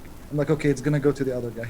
You know what I mean? So I actually sold their artwork with a huge loss, but I don't regret it at all, honestly. And it also came in a time where I've already sold few. So I was already financially okay, but so I wasn't thirsty that much, That is so, a unique. It's a unique thing. It can happen sometimes. That ethic that which you operate with is unique, because like if it was someone else, they would have taken the higher bidder. You know what I mean? Yeah, obviously. But thinking about that, someone can take your art home and have it like as with the respect and understanding. That's awesome. Like the thing is, to me, I know it again. Sounds too high and almighty, but I really genuinely believe this. Like, I really hope you guys can and feel this, like, you know, the people who's watching this. Right. If you're gonna appreciate my art, I will sell it for you for like $100. I don't care. If you're gonna really, really appreciate it, you know, Right. comparing to this rich fucking whales in the we call them whales, the rich people in NFT scene, right? Who just buys the art so they can show off, like, I bought this CryptoPunk for $12 million. There's something called CryptoPunk, which is, Wow. if you guys don't know about this, is some disgusting shit. Like, it's this small picture of, like, a profile picture, all right, of this 8-bit character, and they're selling for $12 million, you know, for rich fuckers to go and put it as their profile pictures and saying, oh, I bought this for $12 million. And it's actually, this shit goes on the news sometimes because there's such a big thing, What right? the And it's a corporation. Instead of supporting with $12 million, you can support a whole movement of art. You can give it to poor people right now. Yeah. You can do all this kind of shit. You know what I mean? Fuck it, you don't want to help Exactly. the poor? Support a whole generation of artists. $12 million, you can at least 400 to 500 minimum. You can like bring 400 to 500 artists to Yeah. become professional and keep pursuing their dream. You can make Exactly. people's Like dream come contributing to true, you know? foundations and But stuff. no. Yeah. Nope, fuck this shit. Let's put it on my profile picture and put the code there that I bought the CryptoPunk for 12. If you guys haven't seen CryptoPunks, you think I'm nagging on it, and it looks okay. If you check it, they look fucking stupid. Like, you should So- check that shit. So And it guess started what a whole is movement. it? Yeah. Okay. Can you talk where this thing started and who came up with this idea, as in like just to make a 8-bit character? It's a movement called profile PFP, all right? And it's basically like, it started with like few other people trying it, and then there's out of nowhere the CryptoPunks came to the scene. And I say they are a corporation. Yeah, maybe there are a couple of artists and stuff, but they're a corporation, all right? It's not like really independent like stuff or bullshit. So it started with that, and now like there's so many of that. Honestly, I've seen some profile pictures projects, you know, like there's one going on right now. It's called One Force. Okay. It looks gorgeous, like it's beautiful profile pictures, like really the drawing and stuff. It's insane. It has a whole world building around it. I'm not gonna get into it because it's a whole topic by itself. I'm gonna geek out about this for an hour. But yeah, it looks cool and stuff. Yeah. You know, it looks cool and stuff. And there's so many movements like this. There's the one called Bored Ape, which I kind of hate as well. Right. Again, this topic is kind of taboo in the NFT space, by the way. Oh, I had really? a lot of countless arguments between people that like, you're shitting on the profile picture artist. Look, man, if you want to do your profile pictures, go ahead. You know what I mean? Like do it. Just don't think it's gonna have any value for the future. Nobody's gonna show in a museum Exactly. like 5-10 years from now going like, oh, I collected this profile pictures then. And as a matter of fact, some of those profile pictures that I'm telling you, they started with like millions, and now they're worth, just now, like within a span of months, they're worth zeros. So it's just basically a trend. Wow. Again, with that said, I respect some of the artists because I have some of them, I know them personally, and I explained this to them before they flipped on me. Like, it's okay, you can do projects that involves profile pictures, but don't make it your only thing. Make it as a side hustle. You know what I mean? Because when it dies and you're the artist who's only known for making profile pictures, then what the fuck are you gonna do I after, feel you know? I feel it's one of those fads or like a trend that, you know, is gonna take people by the wave and then just die off. Yeah, I because, think like any other community of art or but whatever. this sounds as ridiculous to me as, like, for example, the selling of number plates in Dubai. Like, you know, like it's just for the showing off factor. That's it. It's a flex. It's That's a flex. it. Yeah, just rich exactly. people flexing. Yeah, it's Exactly. a- And it's even a trend between them. oh man, this really infuriates me, man. This is Oh, you have no idea. Do you know what infuriates me even more? It's crazy. Like what I just said That right much now, money. Yeah. I had countless argument in the NFT community about this. Like bad ones, you know? Like, I'm not gonna mention names, but there is this famous guy, a collector, right? Actually, I'm gonna tell the story, but without mentioning a name, okay? Yeah. So there was this... It shows how much effort it's taking him to control for not saying the name. Yeah. So Yeah. I was invited to one of the Twitter spaces for this collector, very famous collector, right? That like, you know, go there, talk to him for a bit. He will buy your artwork on the spot and go Right. back. I didn't like that method, You know what I mean? Like, if you want to buy my work, just buy my work. I don't have to go like, hey, please, would you like to buy my work? You know? So I didn't want to do that. Exactly. Kind of Yeah. shit. But I was like, okay, fuck it, let's give it a try. So I'm already going there a bit iffy. You know what I mean? Mm-hmm. So I arrive at the space. There is about like 60 something people there. I'm like, oh fuck, that's a big one. So everybody's like, oh, mentioning his name. Oh, you like we're such big fans of you. You're such a huge supporter for arts and all that shit and stuff. Mm-hmm. I'm just listening to them like, oh, fuck. Like, I'm not gonna be a fucking collector. No, I'm not gonna do that shit, right? So I'm quiet. And then there was a woman talking to him just before me, because it's my turn, right? Just before me, she was talking to him, and I'm like, okay, just be nice, say hi, don't plug anything, leave. If he buys, he buys. He doesn't buy, fuck it, Right. So I'm going with that perspective. Oh, little did I know where it's gonna go. So like I was like, okay, I'm just gonna say his nice thing and stuff. So as she's talking to him, he's like, and the thing is like about profile pictures with the people who's saying like it's nonsense. It brought so many people to the NFT scene, and it's solidifying the NFT scene as a solid platform for art. And I encourage a lot of people to do a lot of profile pictures. It is a great project, and I'm just like boiling there. And then he was talking about the CryptoPunks, how much of a great movement it is. So I'm just like there, and then he's like, okay, what do you think, Gassan? And then he just like pointed at me. I'm like, I think it's bullshit. I said like immediately, right? Did you literally say that? Yeah, I said it bullshit. He's like, sorry, we don't allow cursing here and stuff. I'm like, look, man, I left the corporate world so I can speak the way I speak, so I can dress the way I dress, so I can express myself the way I express myself. You want to corporatize this space, it's up to you. I started really hostile because I know who he is, and I know I already lost him before I even opened my mouth. Right. Like this fucking vultures, by the way, like something people don't know. In art, there is something called an art gang. Okay, right. People need to understand that this is a real fucking thing. All right, it doesn't look like, it's almost like the Illuminati of art, right? They're behind the scene and behind the movement. Yeah. You know.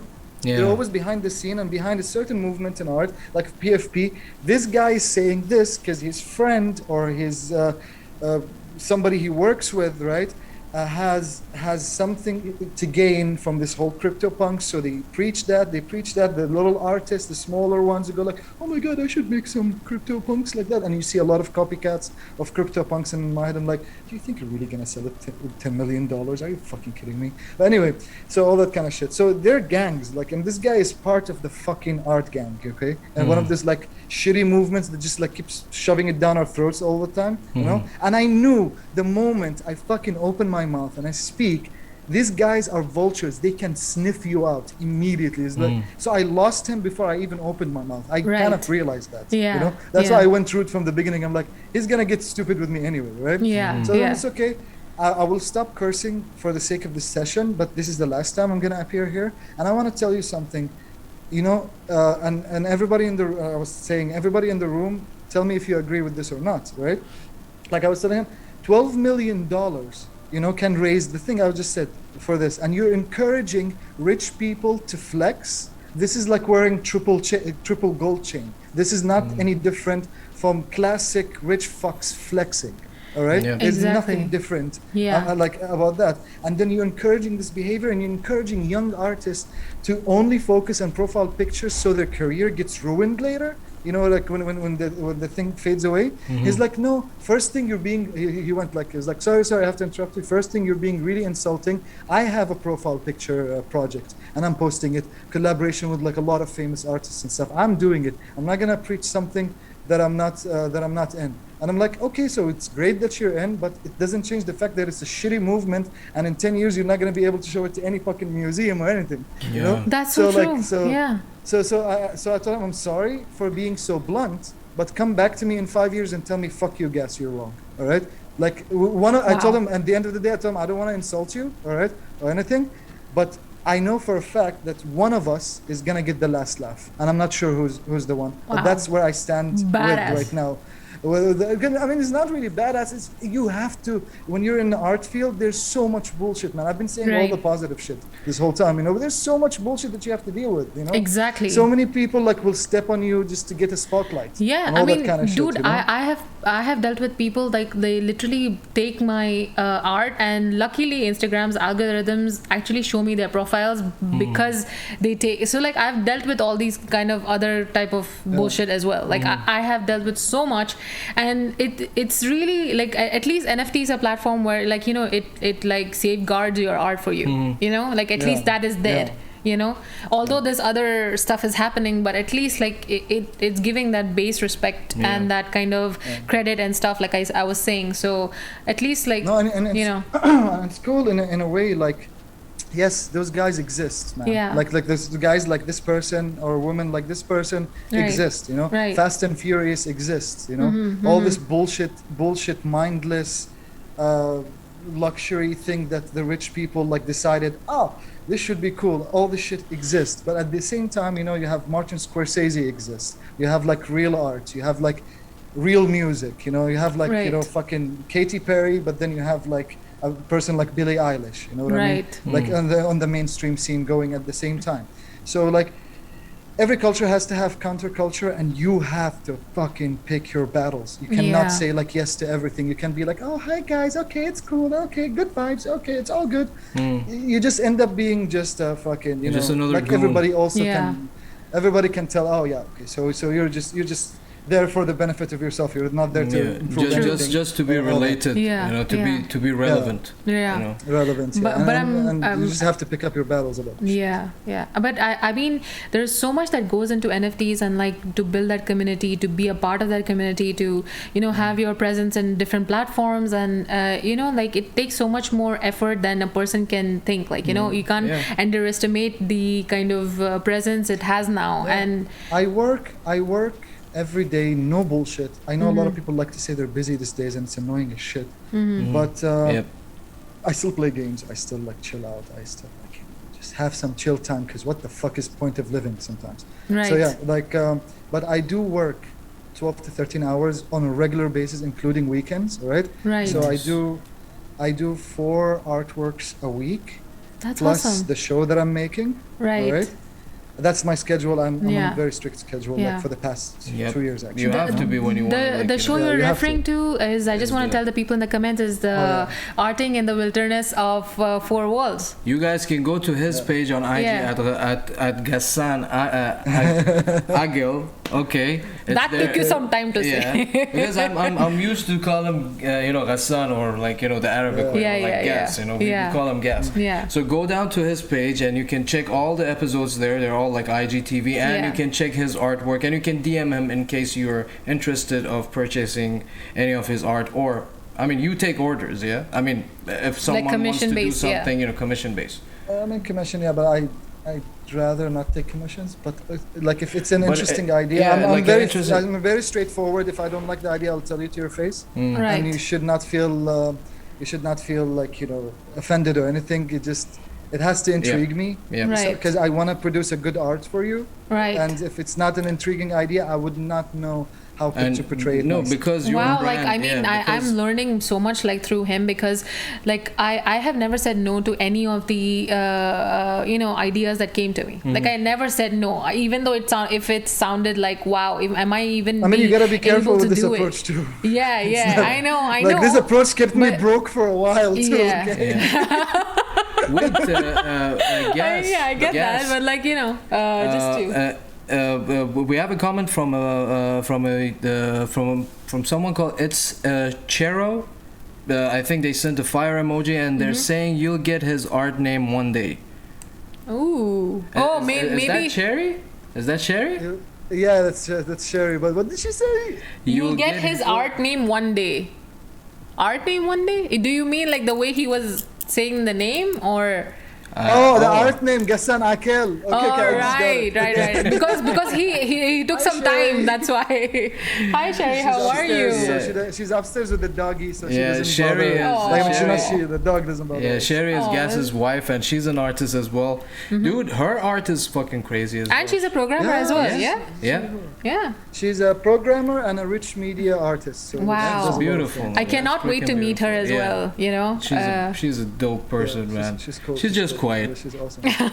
I mean, as an introvert, like I used to be quiet too. Like although like I speak so much now here, but like if you would have met me before I married this idiot, you would see like I was the one who used to sit in the corner, Man, just like called names working on this show, puzzles or like just drawing and like I was just. She calls me name. Now you grouped up with her against my mumble rap. Did you notice that all your friends take my side? Yeah. Everybody takes my side because they know I don't talk shit. It's been a great talk, honestly. Like I haven't, because Yeah. I've been talking between the NFT scene and the clubhouses and stuff. So there is, yes, I've made some friends there. I can talk openly and stuff. But Right. shit like talking about profile pictures, it sounds like nothing. What I'm saying now here. You Yeah. have no idea how much of a big deal to say those things in the actual scene. You know? It's like immediately everybody gets so sensitive. It's like you're attacking us and stuff like. Can I add one thing? Some people like this genre, some people like that genre. I mean, Gas. Yeah, go ahead. You are in a category. Okay, the whole community of NFT, which is like very expressive. Yeah. So everyone should be understanding, and those debates should exist. I mean, I feel that this exists in many other forms of art as well, which is even music. Like this happens in so many other forms of art, and like it's. I don't think this- those elite rich people will leave any untouched area. Yeah. So It they has need to be dabble. tainted in some other way. Yeah. They need to dabble. Yeah. And the exactly. thing is, you have to also remember that most of those people, for now, I know it's gonna get older the way the NFTs gets older as well. Mm-hmm. But most of the people who's buying right now and collecting, they're young people. Like from Right. the age of 25 to 35. Right. So yeah, you get some really bad tastes here and there. You know what I mean? Like Yeah. and I mean, there is all one this kind thing. of stuff, There's one yeah. thing that you not can not either. all the time. Not all the time. I'm sorry to Yeah. interrupt you, but not all the time. Just to clarify this, so I don't sound like a bitch. But not all the time. That's okay. There is some really legit young collectors, all right? And I'm not Right. saying that to save my career. I mean, like, fuck. If there's anything, I already shot myself, not in the foot, in the nuts. Like at this point, for all the shit I've said. Right. But Yeah. no, like generally, like there's great people in the NFT Yeah. scene, and especially collectors. And I have four of my collectors right now. That I became friends with. Like I literally just check on them sometimes. They even have I have like a Discord group for just my collectors, and they got That to is know each awesome. other, That's nice. and they started to buy artists that I suggest to them. Like I'm like, Wow. oh, I have a friend of mine who's like this. He's just still unknown and stuff. Can you, if you guys are interested, let me know and shit. That is And awesome. yeah, Like that's it's such a beautiful, supportive. like- Yeah. Yeah, it's beautiful, and I'm really not expecting them to buy an artwork from me anytime, and I'm okay with that. You know what I mean? I'm just happy the fact Right. that they actually made a human connection with them and Right. stuff. Though I Right. keep bugging them, is like list it in the secondary market, please, so I can get rich. But yeah, Oh, so I don't that's optional if the guy keeps it in the secondary market. No, I So- mean you can put it in your wallet and just keep it in your wallet, or you can post it in the secondary market so you can get 15% every time there is a sale. Nice, Nice. nice. But I mean, That's that's some good again, Yeah. it's a hustle, and I'm happy that you actually like dabbled into this thing and you know your Exactly. shit now and you're doing it because I remember I was on your ass back in the days as well. Like, dude, do some shit with your art. Your art is so fucking valuable. Like Yeah, man. super But you know fucking what dope. they say, everything has its time and place. You know Yep. what I mean? Right. Yeah. I feel that those 3 years that I was just trying to build up my traditional art scene and traditional gallery style and stuff paid off in a way that by the time I moved to NFTs, I'm very confident about my art. Because like I can imagine if this is my first year of doing art and NFTs started, I'm in the scene, it will be nerve-wracking for me. So Right. I feel like it was a good thing that I got a head start. It was almost the training that I never asked for, kind of thing, to prepare me for this next new thing. So I am glad things worked out the same way it did. Generally, I think about that. It's like a philosophy of living. Right. Like I don't believe everything happens for a reason. That's nonsense. But like I believe the results that you reach from, like, and who you are, is something people should embrace. Unless you like to kill children, then maybe not. But other than that, you should I embrace love who his you metaphor. become. Like, That went 0 to 60 real fast. Wow. Okay. But generally, like if you have become somebody that you're semi content with, then you should continue living as yourself, and you should embrace who you've become. Because a lot Right. of people, especially our millennials, our generation, and Gen Z as well, we Yeah. have this insane level of self-loathing because of obviously social media. Yeah, and, all and the a lot bullshit of that's happening. judgment and yeah.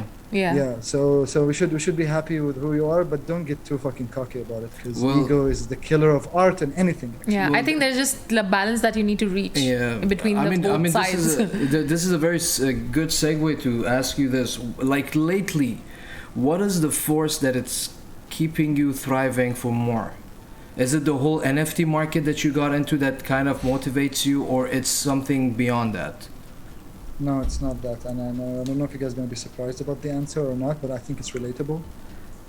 I've been thinking about this. As a matter of fact, I'm going to record an episode about this soon. I already wrote the topic and stuff, yeah. Nice. So, it's failure. It's failure. The greatest motivation of everything in my life has and always will be A good failure. one. You know what I mean? Yeah. Especially the fact that now I'm getting recognized. The more recognition I get, the more motivated I get, because the failure would suck dick. Like, I Yeah. remember the days when I was a producer and I felt like I went somewhere in life, shot all these ads and these shows and the beauty pageants and all that shit. I felt like, oh man, I'm solid. I was green, I was young, I was like 23, 24, So I was like, like I'm solid now, I'm good to go, And then when I just quit the job and all faded, and the people that I thought they're my friends stopped even calling me or answering my calls to begin with, Yeah. I was like, oh, fuck. And I tasted that failure. And then from that day onwards, failure is the greatest motivator, of all time. I just don't want to be a failure anymore. I don't want to feel that. So that Wow. motivates me to work 25 hours a day. It's I gonna be mean, the fact that he interesting, even recognizes it, and that like that is that conscious thinking that this is the thing that drives him. That's like it's good to know. At least Yeah. you know what is driving you. So that's amazing. It's a destructive drive. But I get it that. works for me, Yeah. I mean, it works for me. I feel that you have the resilience to deal with that kind of drive as well. Like, I mean, even if it's destructive, but you know that balance. So I feel that it should be okay. I mean, considering you're like a strong mind, a strong personality, you should be okay. Like, I have that faith that it'll be all. It'll all work out. Don't And worry. also, like, honestly, and then maybe the second reason, like, I mean, first, like, no, it's not a reason, it's a purpose. It's Right. always not to fail, right? Mhm. But also the love of art also motivates me a lot, the inspiration, all that kind of stuff. But that's not even secondary, that's like a thing I do. Like, if you ask a dentist, like, why do you do people's teeth? Like, first thing he will say, for example, like, oh, it pays well. Yeah. And also, I do it because I'm good at it. That Right. kind of thing, Yeah. Yes. I'm not saying that I'm good at art. I don't think I'm that good, because trust me, I've seen some people and I'm like, fuck, I still have years to go. Yeah, But, exactly. like, exactly. Like, yeah. the same thing I go through. Like, when people tell me, I'm like, no, dude, no. Please, have you seen this one? Like, like I tell them names. Like, there are more greater minds and amazing art out there. Why don't you take it in a different way? It's like, oh, that person can do that. I can do something in my own, which it's gonna be as good as that. Stop being like, as he said, we're millennials and we have that self-loathing shit that kind of in our DNA, and we programmed this way. But This is why I married him, by the way. what? Because of my Because he pessimist? keeps me grounded. No, you idiot. What the fuck? You guys are so cute. Thank you. Thank Super you. cute, super Thank cute. you. Oh, I'm so happy. we got- I've never seen this guy this happy, like, ever. Like, he's glowing. Aww. Like a little bee, you know what I mean? Like, he's glowing, he's happy all the time, smiling. You should see how he was before. I was like, oh, fuck, man. What an invitation. Like, I can already imagine. I mean, that's why I connected with Gas. Like, Gas was one of the only people who actually listened to my bullshit. Oh man, Yeah, thank you, Gas, for listening to all his heart stories. You're a real human being, man. Like, Dude, it's kind of seriously, a rare sweet. breed these days, Gas, Yeah, I've yeah. told her, True. like, because we discussed a lot of behind the curtain shit before the marriage. So we were like, I told her everything. It was like, man, Gas, you will love this idiot if you sit down with him. His mind is so well versed. I mean, that just like 2 hours or something, Yeah. almost 3 hours now I Yeah. spend with him, and I'm already like, damn, I need to meet this guy. dude, that's you know? Oh, thank you so super, much. Yeah. super crazy, man. No, The I thing mean- is, like, you know, you sit with him and, you know, he takes a shit on you and you take a shit back on him and, like, you know, back and forth. But at the end, you're going to come out with a sort of conclusion that he actually helped. Yeah, and I feel You that know. the energy and the aura with his like personality, I feel that it's gonna be like, you know, I'm gonna have By a the way, blast. keep in bracket. I can't wait for you guys to come here, man. Yeah, It's gonna be fun. Keep like, in I'm- bracket. I'm Gas changed waiting. a lot, man. Gas, you changed a lot, and I'm really happy to see this change on Aw.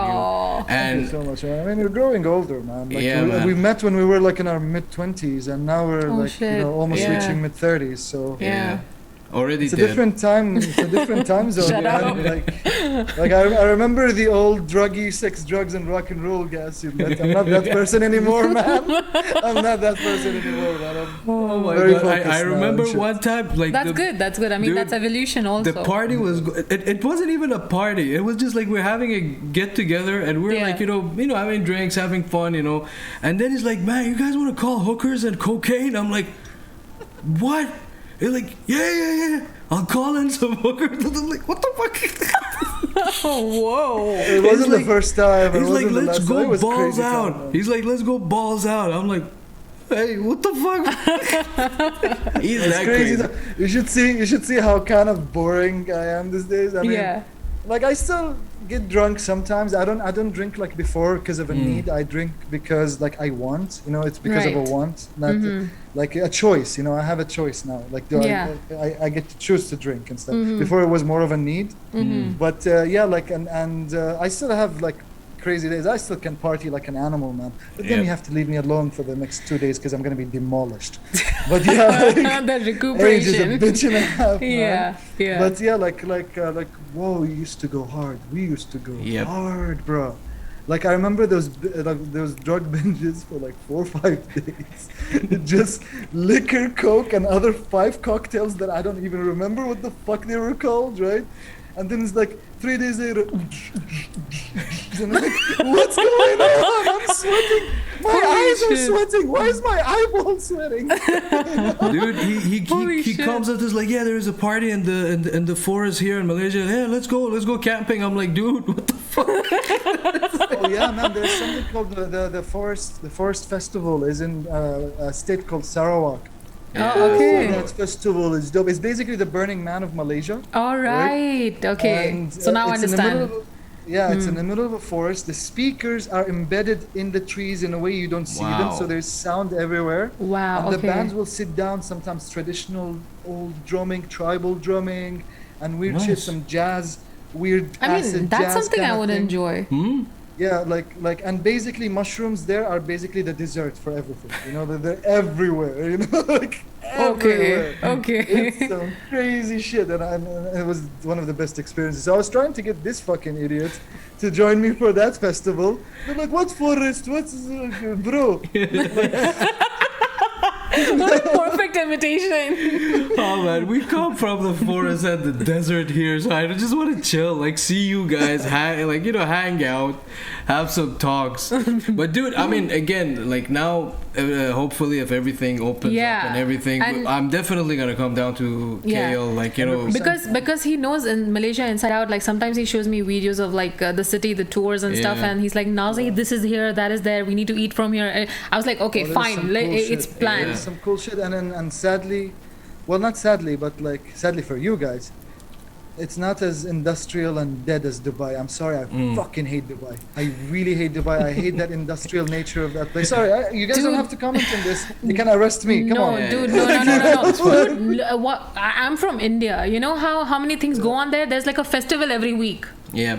I know. Dude, there is public holidays every month. Like there is some or the other shit going on there. Dude, here it's so Ah, I mean, here monotonous we're very, life. very, very limited with This is this. a shopping mall, man. Exactly. Yeah, dude, Dubai is a exactly. big fucking giant shopping mall. Exactly. It's just- it like, has dude, when we got married, at least the weather was good, so we were like, going out, hanging out, Yeah. like at different places, And walking the thing around. is, like with the COVID whole thing, like you had the options to travel to the other cities, for example, Abu Dhabi and everything. But now there are like you need to do a PCR It's a lot test. of restrictions. So it's more limitation. So basically, you need to create things for yourself in your own comfort, which we've been doing. We are keeping ourselves busy with the Twitch streams, and it's been doing great. Yeah, and juggling between families. Yeah, just like visit the families, stay away, stay out of trouble, and this whole crazy new strain of COVID, the Delta variant. It's just crazy. Like I'm receiving bad news left and right from my friends.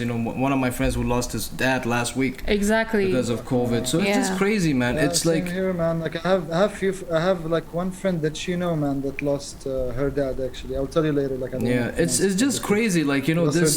Well, like, yeah, that's really it's sad. really sad. As in, like I mean, that's the only thing that I was trying to say is like pandemic was kind of blessing in disguise. I know everyone hates this term. Yeah. But at least it made me change. It made Gas change. For me, it was the same because I was an introvert from a restricted, like a very restrictive Indian family. So like for me, it made zero change. Like I was anyways home. Hey, like, major change. Beta, stay at home. Major change.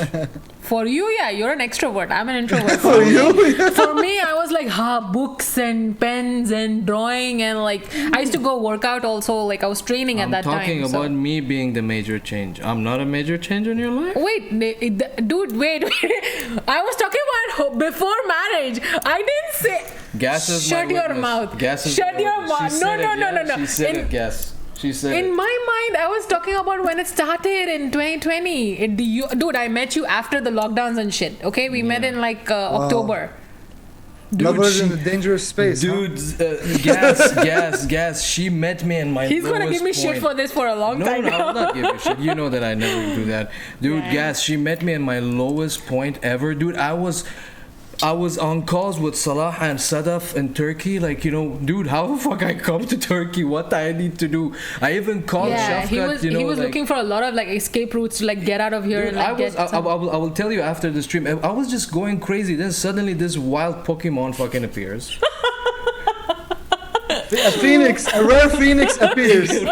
Phoenix appears. Exactly. She comes to know about the whole channel through our through the whole local music scene. Exactly. Like here. someone posted that on their story. I was following them and I'm like, who's this guy? And then she's been stalking me for a while. Then I didn't stalk you. Don't like. Okay, maybe little. Yeah, and then I fell into the trap. Everybody stalks everybody. It's normal. If you post it online, it's the public's domain. Okay. Yeah. Like, I consider only stalking is when you hack somebody's iCloud or some shit. Or that's a good definition. If it's public, it's the public's domain, man. And then from there, I found his music and like himself, and then we had conversations, and I was like, damn, I like his mind because he had insane dark humor, and I enjoy dark humor. So you should see this guy. By the way, Gas I've already is heard half of it. I'm filtering myself really so much. Like before the stream, I was like, what? He was giving us a lot of. We had to give him a disclaimer of all the Twitch's like limitations and stuff, and we were like, we need to like rein this down, I mean, the thing is, like, I've with minds such as Gas, is actually. Oh, wow, you make me sound. No, dude, no, you're not dude. You are different in a good way. I mean, come on, all of us being artists, we always think different. We always have that question, as in like, okay, from A to B, this guy did it this way. How the fuck he came up with that way to do it from A to B? Exactly. That's why I like to interview or like ask. Because like, I'm a motherfucking No, like that's why I like to interview people and like ask them questions, because like it's there, that whole process of A to B is what is unique, and like I told you, it can be a catalyst for someone else's life, and like something else. Or dude, you never know, maybe a decade down there can be someone coming up to you and saying that because of you saying something specific, or maybe even the arting in the wilderness of your arting. It is arting. It is arting. It is arting. I know it's not a word. But all this while I'm saying it, in his head, it's a typo. You just picked up now. She said it literally like 8 times, 9 times. So Hey, Hey, I'm Internet Wow. Explorer. Okay, This is, so I'm. I just now you know why I call him an idiot. Like I married this idiot because I'm this so is why. slow, man. I'm super slow, bro. You know me, man. But yeah. It's okay, man. You're in the right speed for the right time. It's fine.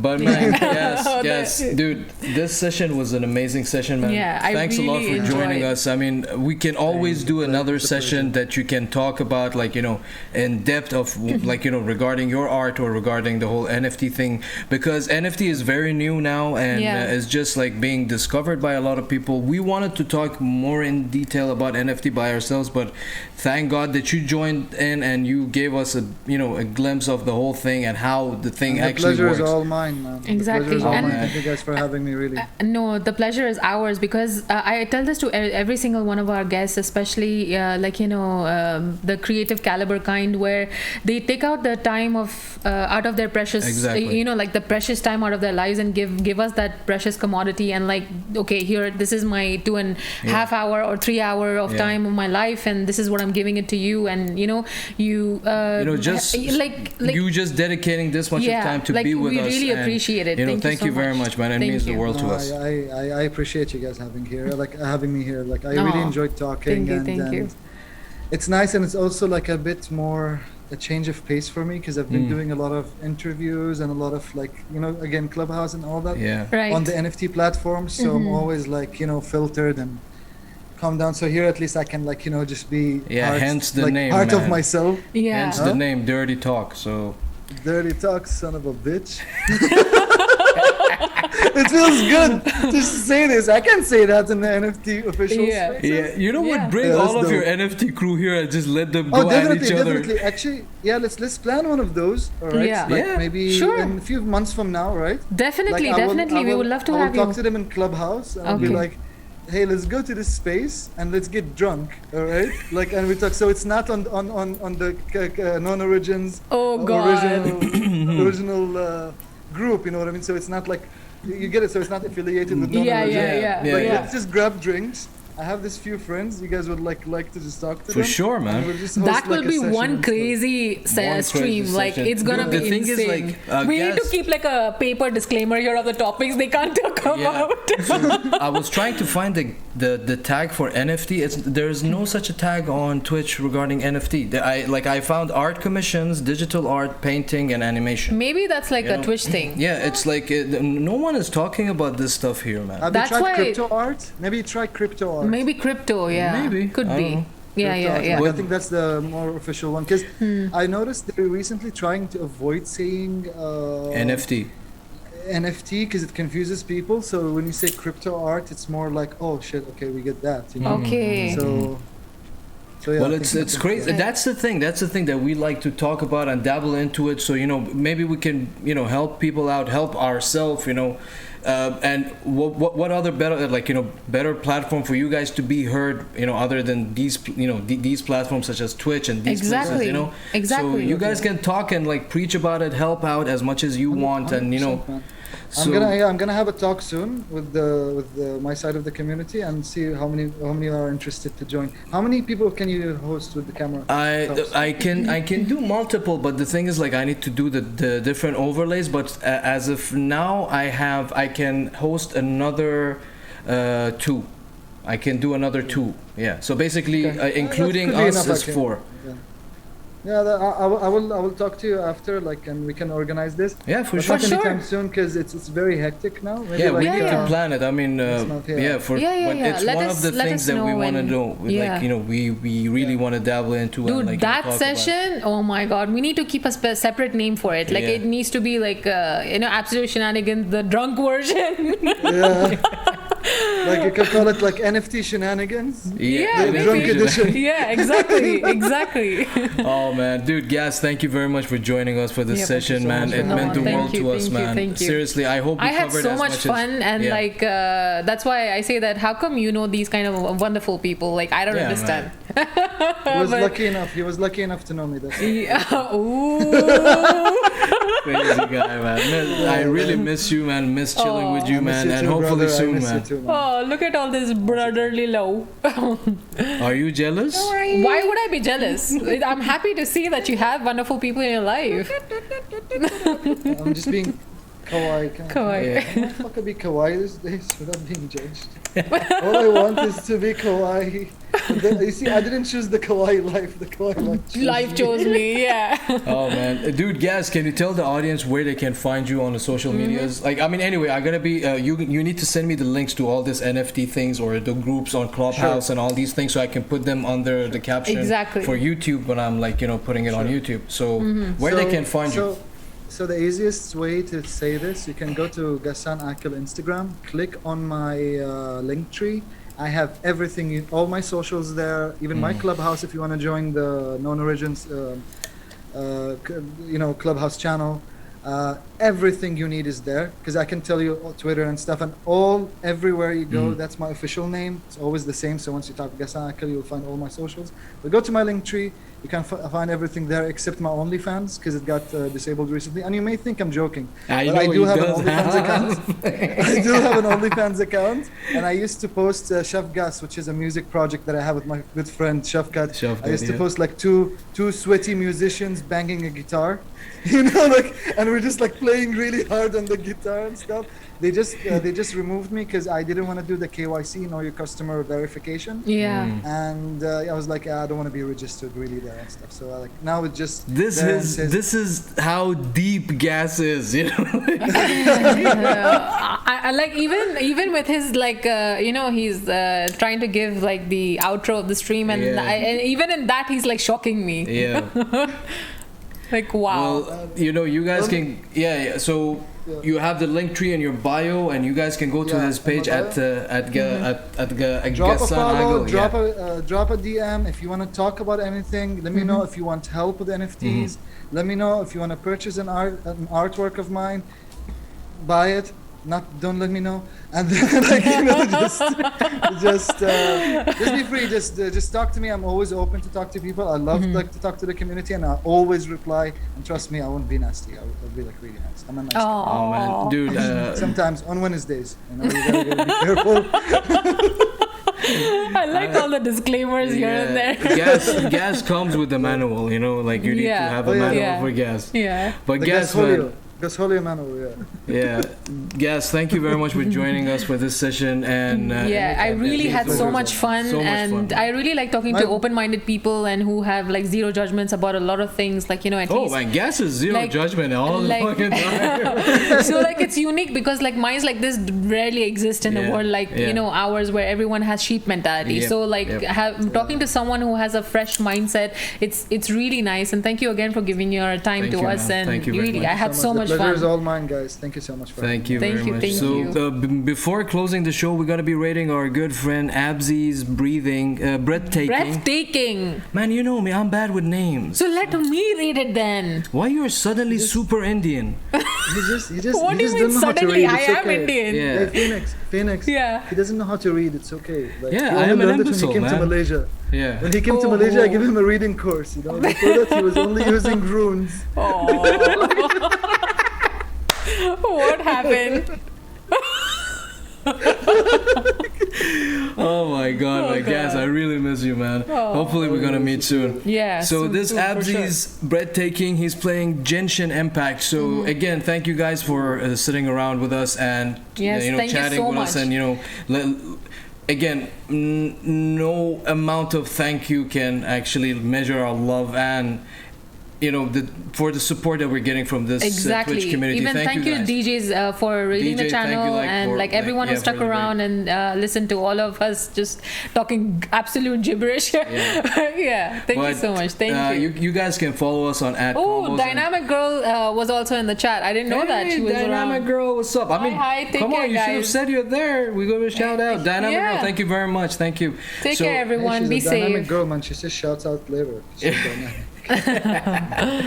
So if you guys want to stay up to date with our news, go on @Convos and Chill on Facebook and IG and follow us. And we have a link tree also in IG, so you can get all the links to the platforms on YouTube and everything. You guys can even get it on Twitch. Here I updated everything, so it takes you directly to the link.